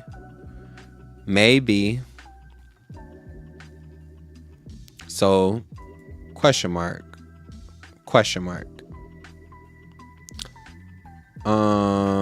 So that's it for black. Let's go over the leaders. Now, the leaders you're gonna come across. Let's start left to right, like we're reading. Garp. Each time you attach Dawn to something, which you will be doing, right? You will be attaching Dawn to stuff to get ready to attack. You reduce the cost of a 7 or less by 1, right? Which is most cards in the game. They go down, right? Down and down and down each time. Garp is pretty decent. Garp is pretty decent in that respect, right? Sabo. Sabo is huge. It's a new OPO5 card, right? Now, if a character with 5,000 or more is gonna be KO, just neg it by 1,000. So this Sabo protects your boss monsters. In black, there are a couple of boss monsters that are like black and red. Honestly, they have the premier like baddies of the baddie, right? Luffy's in red, mostly. Luffy's in every color, but Boss Luffy, Big Luffy is in red. And you got Shanks, who's also in red. You know, Shanks, as we see, is also here in black, but this is like it's a weaker version of Shanks. The Shanks in red is the same 9-10, but it has rush. So, you know, the fact that they now cannot be KO'd, you have to be removed instead of KO'd, removed, you know, adds a little flavor to the stipulation. This event card has all the colors, so we're gonna skip. Isho, which we're playing now, we know what he does. You know, Dawn on him, everybody's -1. It turns into the Navy stage card, as well as if there is a stage card, that's -2, right? And he can restand a 5 or less. So we're gonna have some fun. Becca is one of those leaders that cannot attack, and for the price of not being able to attack herself, her ability is she gets to search.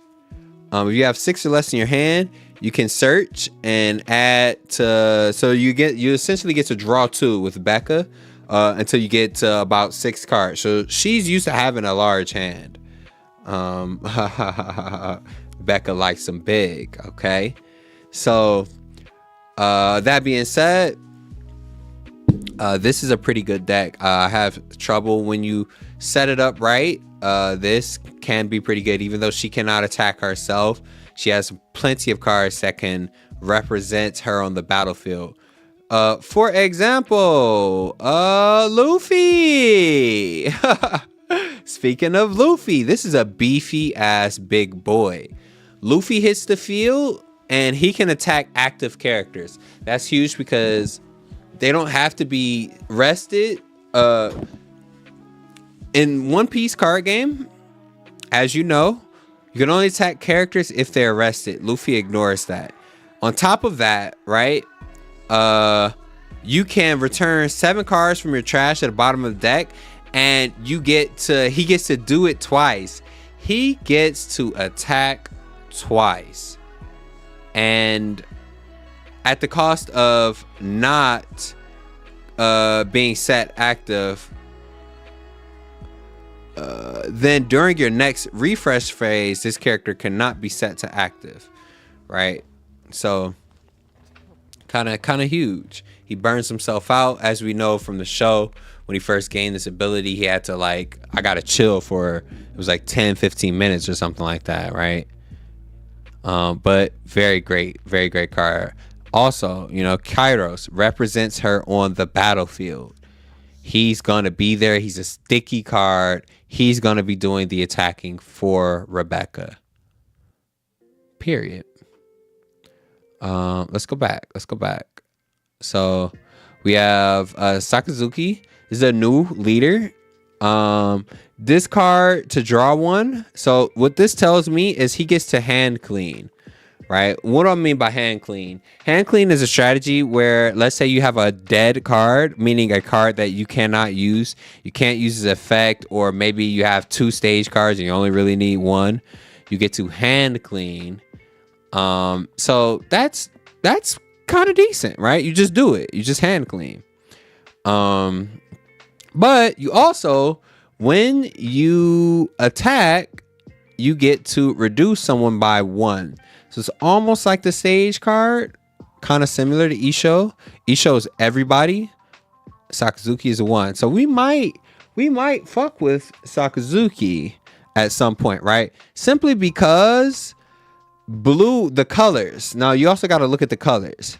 This being green and black gives us access to certain cards that are unique to green, a la my baby Yamato. Blue and black gives you access to, you know, blue cards, a la Mihawk, you know, and other cards like that, right? You have different bosses, different flavors, different bosses. Green boss, the other Don Kyoto that we got rid of, green boss is unique. Black boss, where you at? Black boss. Then you got blue bosses, right? Purple bosses. Z, Neg 4, and KO 3 or less. This is a good card, right? And I'm gonna explain why.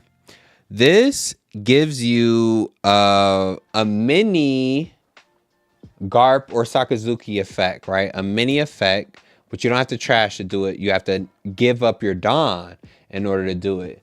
Now, the reason why that's not as bad is because you get 2 Dawn per turn no matter what. You get 2 Dawn per turn no matter what. But also, purple has a couple of cards that allow you to ramp up your Dawn and get up to 10 Dawn pretty quickly, which is the idea. You get up to 10 Dawn fast, and then you start popping abilities like this, because you want to, once you get to 10, you can't go past 10. But if you are making use of your Dawn and going under, then you're making use of that I'm drawing, because some games last past 5 turns. So yeah, he KO 3 or less. Then he goes up to a 6k power. This is a great card. Great card. He's also, I think he's in purple though, if I'm not mistaken. Yeah, there's a character card for him. He seemed to be in purple. So we'll talk about purple another day. Smoker was one of my favorite leaders, to be honest. Very good leader. So what Smoker does is similar to Katakuri, which is you attach a Dawn to him, he turns into a 7k swing. Smoker, attach a Dawn to him, neg somebody by 1, and then if there's 0 in play, he turns into a 7k swing. Right? So pretty simple enough. But 7k swings are a bitch to deal with. I'm just gonna say they're a bitch to deal with. Now, why are they a bitch to deal with? We'll talk about that when we get to strategy. Lucci, restand. We talked a little bit about this during the green portion of the video, but restand effects, the attack, you stand his ass back up, attack again. Now he costs 2 cards from your hand to the trash in order to do so. But the thing with Lucci, why that does not matter as much, is because he's in the CP9 engine. And the CP9 engine loves to send cards to the trash anyway and bring those cards from the trash back into play, right? Now, here's where I found it to be a little difficult to kind of like do or struggle, or I struggle with essentially, right? And that was draw power. Black really struggles with drawing cards from the deck. As you can see, most of their effects are to reduce costs or KO. Reduce costs, KO. It's all over the place, right? But there's no cards. If we type in draw,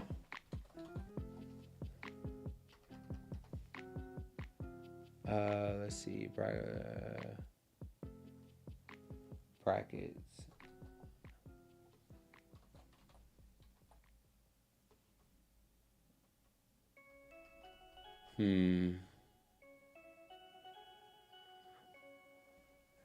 Can't really do that. They need to. I wish they did. They did that, right? You can type. Okay, so you can search for names, cost numbers, strike types, or category names without spaces, but not the effects. There are not many. Okay, knowing what I know about the game, the cards that allow you to draw from here will be Eruption. We'll draw. This is a hand clean. Like you draw two, but you have to trash two. Right, so you're not going positive. You're going negative.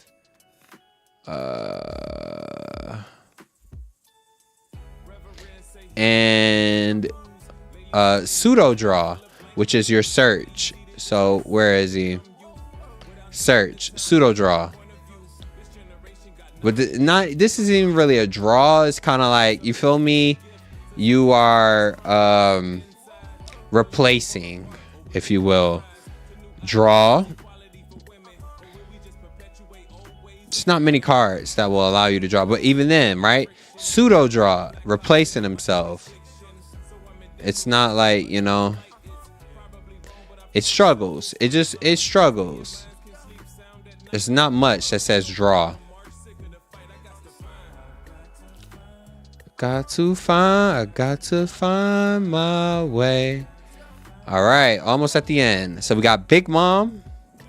Big Mom, she heals.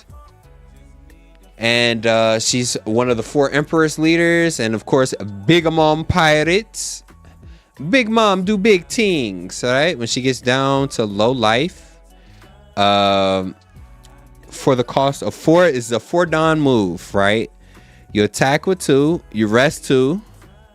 Which is why this ability comes into effect at the end. You'll trash 1 card from your hand.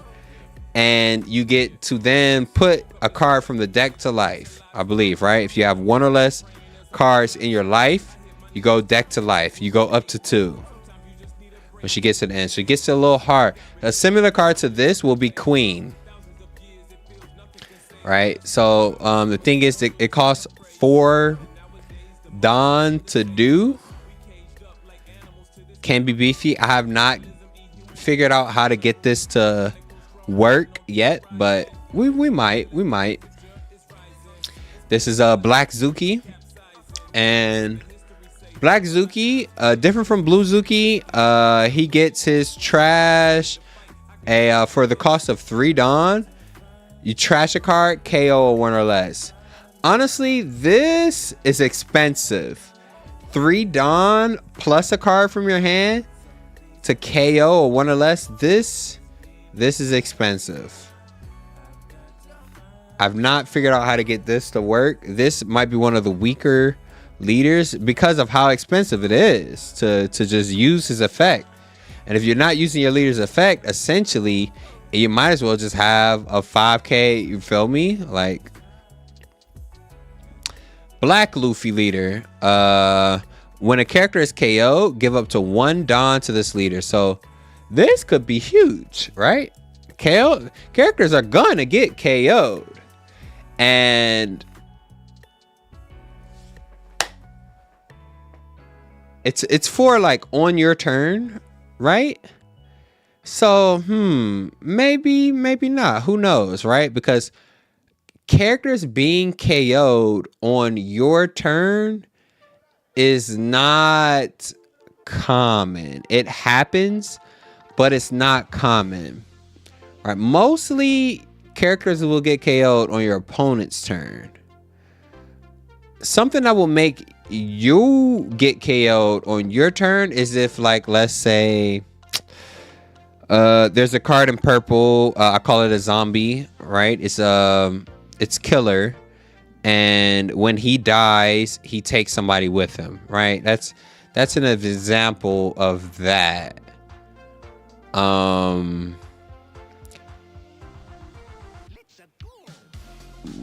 The only other reason why a character will be KO on your turn is your own effect, your own doing, right? You sacrifice one of your characters, like for example, ding, ding, ding, ding. Where is he at? Right here, right? KO one of your Dressrosa types.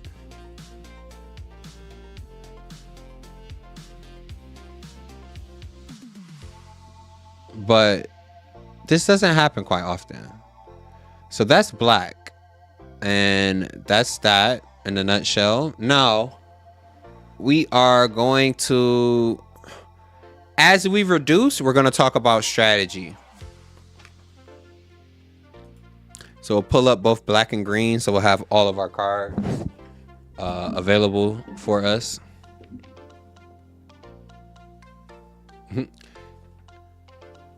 And let's get into it. Okay, so strategy. First thing, when it comes to One Piece card game, when it comes to the strategy, you do it by turn. Okay, so we have turn 1, where turn 1, 2, 3, 4, 5. 1, 2, 3, 4, 5, and 6, right? Those are the important to remember those numbers. Turns 1, 2, 3, 4, 5, and 6. That determines like the flow of the game, because as these turns are coming out, you're doing stuff, they're doing stuff, and what's available to you strategy wise determines on like what turn it is, right? How you want to play. So we have turn 1. The turn 1, you'll have either 1 Don or 2 Don available. Now we're not going to go into the bare bones like, whoa, what are the Dons or what do you do? We know that. But with 1 or 2 Don available, you have a couple of strategies you can do. Now, 1, you can play a vanilla, right? You can play a 1 cost vanilla, which will give you a 3K body. Not bad. There are other things you can do, but not bad, right? I'm gonna say that a lot, not bad, but it's just not the worst thing that you can do. Or you can play a 2 cost vanilla. 2 would be 4. I don't know if any. There might be.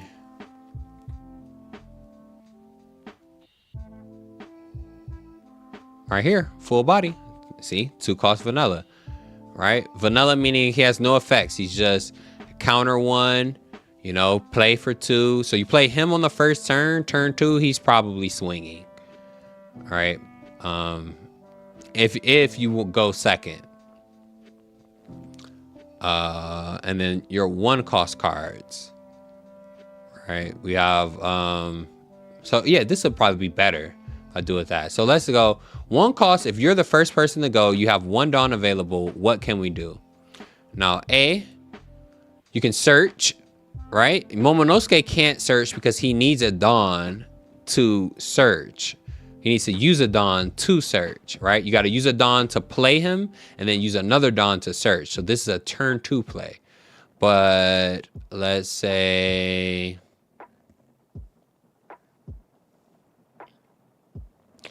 Bonnie does the same. They're not represented here. Here it is right here. Search. On play, search the top 5, put 2 in the trash, which is likely going to be your CP cards, right? That's what you would use this for. I know, because you're like, yo, I searched 5 cards, I put 2 in the trash, and then you put the rest in the bottom of the deck. Why would I want to put 2 cards in the trash? Well, it's to get those. This works with the CP engine. It wants cards in the trash anyway, trust me. Right here, 1 cost, search, look at 3, reveal a CP other than spend them, add it to your hand, and then you trash the rest. This is good because this will replace himself with something of your choosing, preferably a bigger card that you'll need for later, and then you'll have a body on the field to contest stuff with. So kind of good. What else can we do turn 1? So search is a common strategy.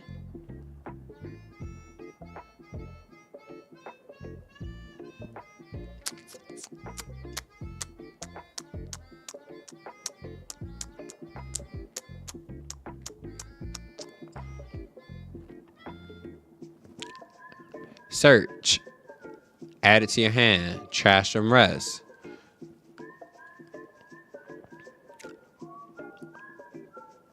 Now I know you're saying like, hey, you're skipping over a lot of cards. You know, hey, you're skipping over a lot of cards. Listen, you can't make use of his ability on turn 1, right? Because you play him, your opponent won't have a character.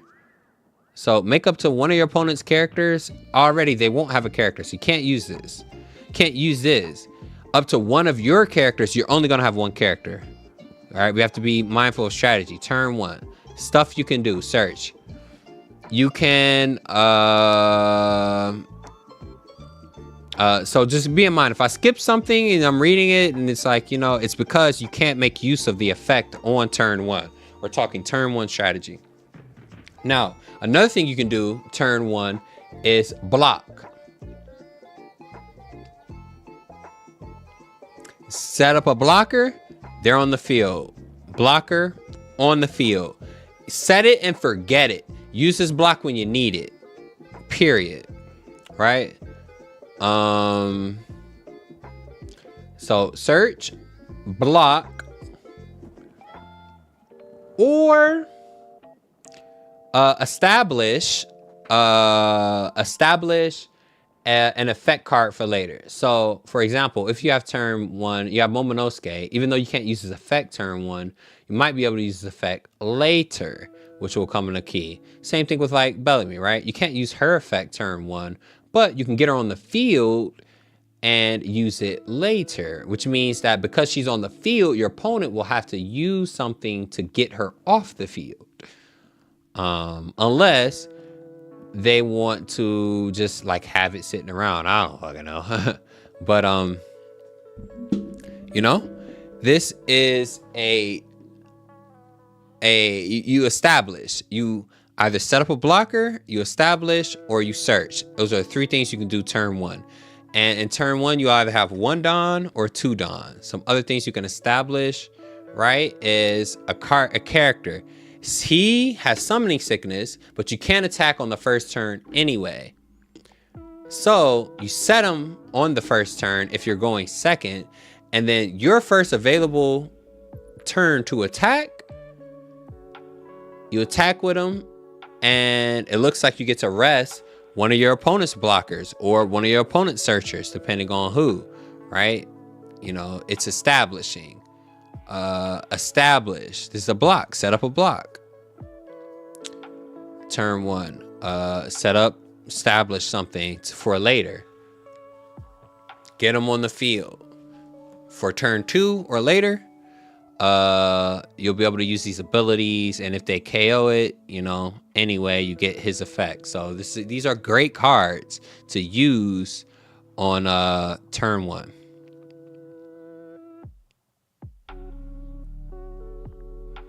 Now, what else we got?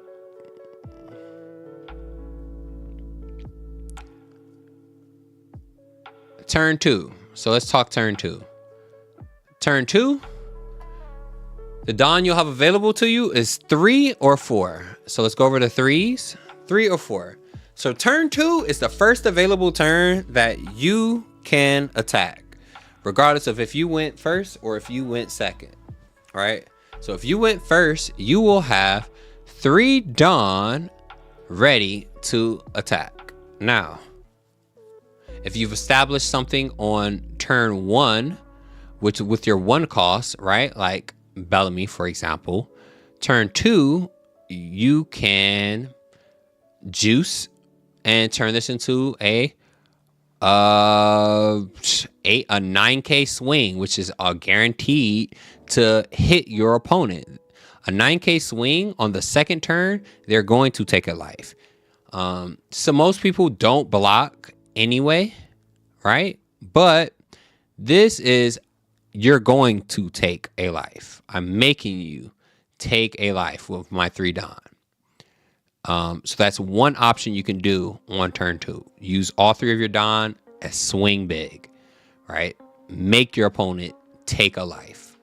Depending on who you're fighting, right? So let's say you're fighting somebody like, you got the 6 cost, the big Luffy or Whitebeard, right? Whitebeard maybe not so much, but because Whitebeard is going to take life anyway, you'd be kind of like doing him a favor. But it depends. What happened to music?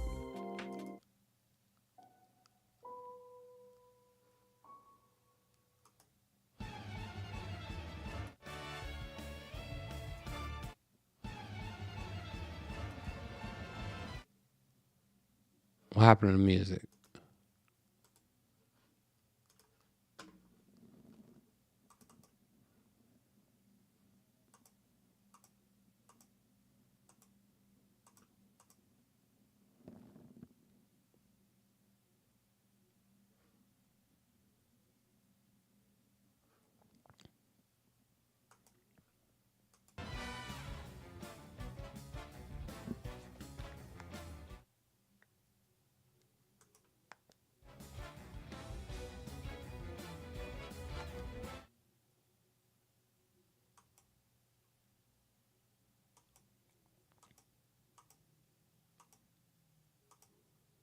What happened to the music?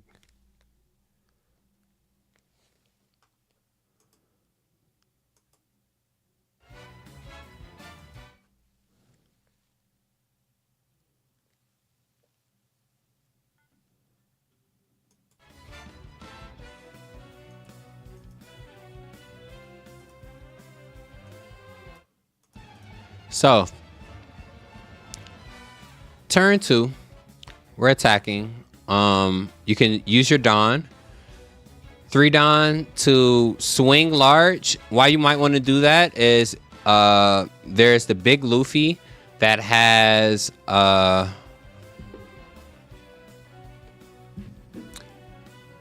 There's the big Luffy that has 3 life, only 3 life, and he's 6k power, right? So you kind of want to put pressure on him early if you can help it, because Big Luffy is all about ramping up his Dawn as fast as possible, and then he becomes extremely hard to kill. So another thing you can do, again, set up a blocker. So you got your 3 cost blockers. Where you at? Boom. Set up a blocker, or a 2 cost blocker or whatnot, right? These are bigger blockers, slightly bigger blockers. And just prepare for the next turn, right? There are certain events that you can use at 3, but I don't know. Using an event on turn 2 is not the best, unless you're doing something like, I don't know. But the next thing you can do is you can summon, right? Set up a blocker, establish another character, right? These typically are your offensive characters are going to be coming out in turn 2. It's going to be like your characters that you're going to be like doing battle with or attacking with. Like, they're likely to be on the second turn. Somebody like Smoker, you're going to set him out as early as possible, and then he's on the field doing what he needs to do. Asuka, same thing, right? So you establish turn 2 and then swing. Or you can go small. Another thing you can do, right, is set up a 2 cost or 1 cost if your deck is a miniature, and you can then save a Don for defense, right? Because it is the second turn, you're also going to have to play defense, meaning you might have to play something like this, or you might have to play, which is defend yourself from your opponent's attack, right? Because maybe you don't want to take a life too early, right? Maybe you don't have anything and your hand bricked, so you can save all your Don and spend 2 to block. You know, it's all about what you want to do.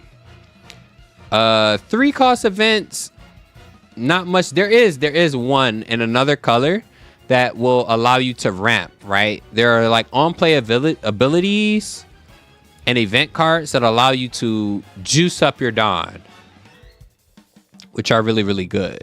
So turn 2, that's what you'll be doing. Your 4 cost second turn, kind of same deal. You establish or you attack,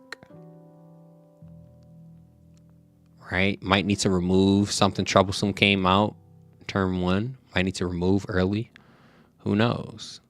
But you can do that up to turn 2, right? Set up a blocker or set up offense. Okay. Follow? Everybody follow me? Cool. Now, turn 3. Turn 3 is where it gets sticky, right? This is probably one of the most important turns in One Piece, I think, in my opinion. Turn 3, let's say your opponent took 1 damage in turn 2, right? If they're 5 life, they're now 4. If they are a 4 life, they're now at 3. Turn 3, you have 5 Don or 6 Don. With this turn, you can threaten with some pretty cool abilities. There are certain strategies where maybe you can threaten with a double attack, right? What I mean by that? Remember this guy? You play him when? Play him turn 2, attack, right? Attack first, play him turn 2. Turn 3 comes around. Your opponent now needs to prepare for this double attack to come by, right? All he needs is 2 Don on him. So you juice him up to a 6k attack or beyond. Remember, because turn 3, you have much more to play with, or beyond. And then you swing large with just this guy. Swing large with just him. Your opponent takes 2 damage, and now they are devastated. Or, you know, you swing. No, you don't swing with him. You swing with him last. You swing with your leader first, right? Because your leader is going to have just a smaller swing. He's going to have the bigger swing. You're going to give him Don to swing larger. This is really going to put a hurting on your opponent's life, because if you think about it, turn 3, they go from, if they took a life in turn 2, they go from 4 to now 2, which is like the danger zone. Or they go from 3 to 1. Or if it's like Luffy, you really going from 2 to nothing, like quickly, right? So what does that mean? I like me as your opponent, I don't want to deal with that, right? So double attack can be good because it's also a pseudo hand attack. What do I mean by that? On the 3rd turn, your opponent will have 5, maybe 6 cards, right? It's depending on if they like played something or not, right? Or if they took the attack and now they drew a card from their life. right? So they're gonna have 6 cards, maybe 7. They're gonna have a lot of cards in their hand, right? So if they don't want to be put in a situation where they're gonna die in turn 4 or earlier, then now what? We have to defend with our hand. And if they're defending with their hand, they can't get stuff out on the field, right? And remember these two cost counter cards, right? These are only going to be so many of these in each deck. Your opponent cannot 2K counter forever. So getting these out of the way early is always great. Always great, because when you go for lethal, they won't have them for later. So turn 3 is a great strategy to do. Turn 3. Some other things you can do turn 3, which is what I'm kind of thinking of, is just summon. Just summon. You can summon your 5 costs, your boss, mini boss. This is a mini boss right here. Turn 3 is when the mini boss comes out. So you have like 5, 7. 7 is a big boy, right? They can contest some of the biggest blockers in the game just with raw attack. This is beefcake. He can't die by battle. There's lots of like cool shit you can do. Big block, right? Hina's good as a blocker because when she blocks, she also stops another character from attacking, right? So they have to attack with their character first. Now you're influencing how your opponent has to play into you, which is good. Maybe we set up, remember we talk about active mains? You summon him turn 3 and remove some shit that they summoned turn 2. Now they got to start all over again. You know? Lots of stuff you can do turn 3. Set up a blocker. Common theme. Set up a blocker or establish, right? Turn 3 is also the turn where you can get some cool like events to come out. For example, this guy here. Rest a leader or a character. KO a 6 or less. Now a card like this is stronger in game than it is on turn 3. But depends on the situation. What are we doing? Right? It depends on the situation. You might have to get something out the way. You might, it just depends.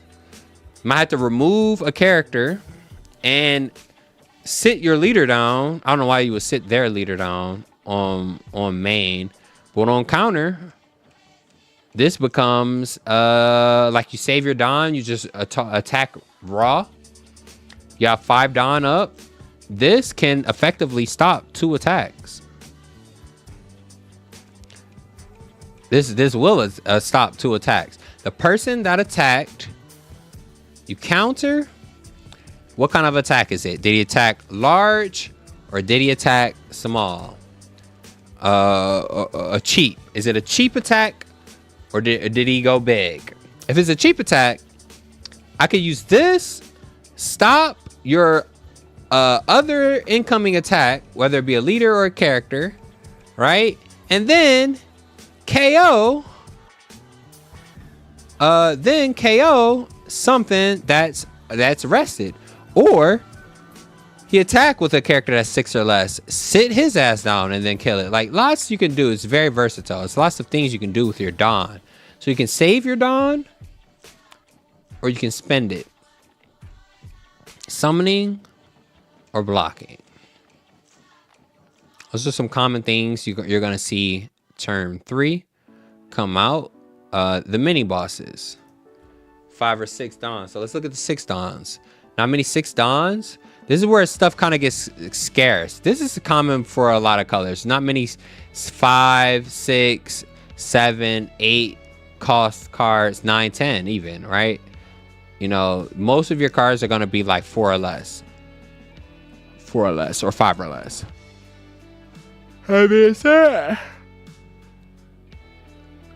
Doing much of the same thing turn 3. You're establishing what your main strategy is going to be moving forward in the game. This is just putting a big body, moving something out the field. This is a fast attack. You know, summon 6, and they're going to this could hurt or get something out the way. Like, or you can go vanilla. You can always go vanilla. Mini boss. 6/8. 8 is a beefcake. Mini boss.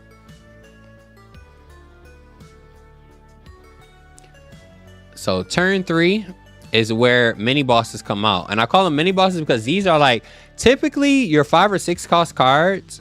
Let's look at the ones I set aside. Your 5 or 6 cost cards are cards that you don't want your opponent to have. Something like this, right? I don't want this to stay on the field because this has the potential to remove something crucial. By crucial, I mean big body cards. He don't care. He don't care how strong the card is. He just attacks it and then they both die via effect, right? So, or something like this. Every turn he gets to do Sakazuki. It might be a weaker form. But every turn he gets to do this, right? Annoying. Actually, keeping that in mind, thinking about, right, comparing these cards, because I'm playing Isho, I don't want this, right? Same thing. Isho is going to give me 5 or less with the ability.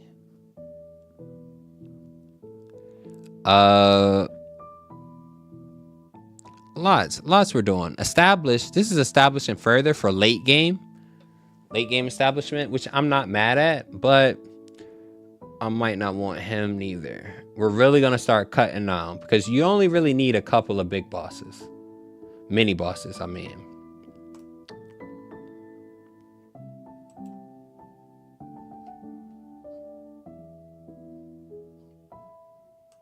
Put him back.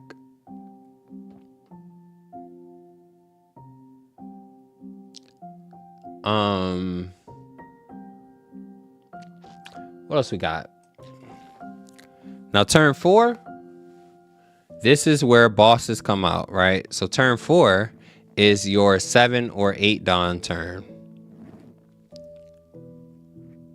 So at 7, these are effectively boss monsters. Now what do I mean by boss monsters?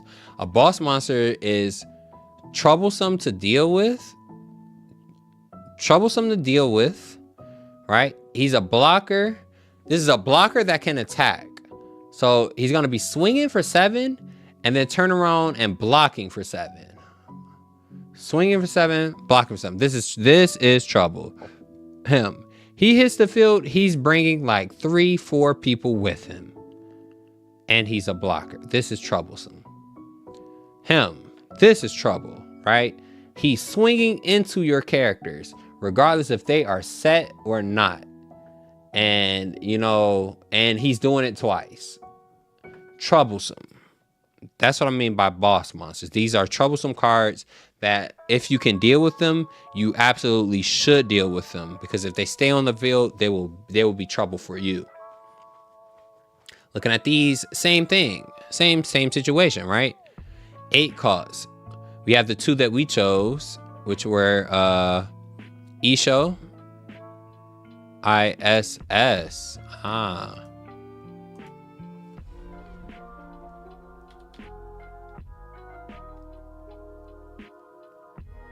Isho. You feel me? These are like your main, like in order to get boss monsters off the field, they're sticky too. It's hard to remove them. I'm going to swing twice with giant, large attacks.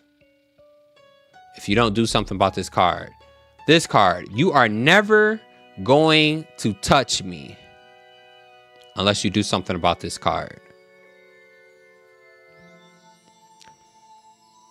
This card, when he's on the field, you cannot kill my 5 cost cards. Period. And when he hits the field, he's bringing a 5 cost card with him. Period. You feel me? Like, this is, these are like devastating, juicy cards. Now, that being said,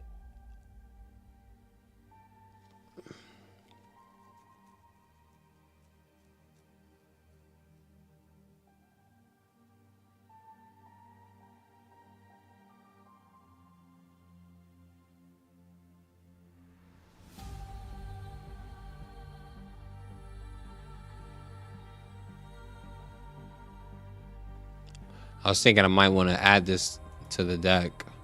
Question mark, right? Question marks. Turn 5.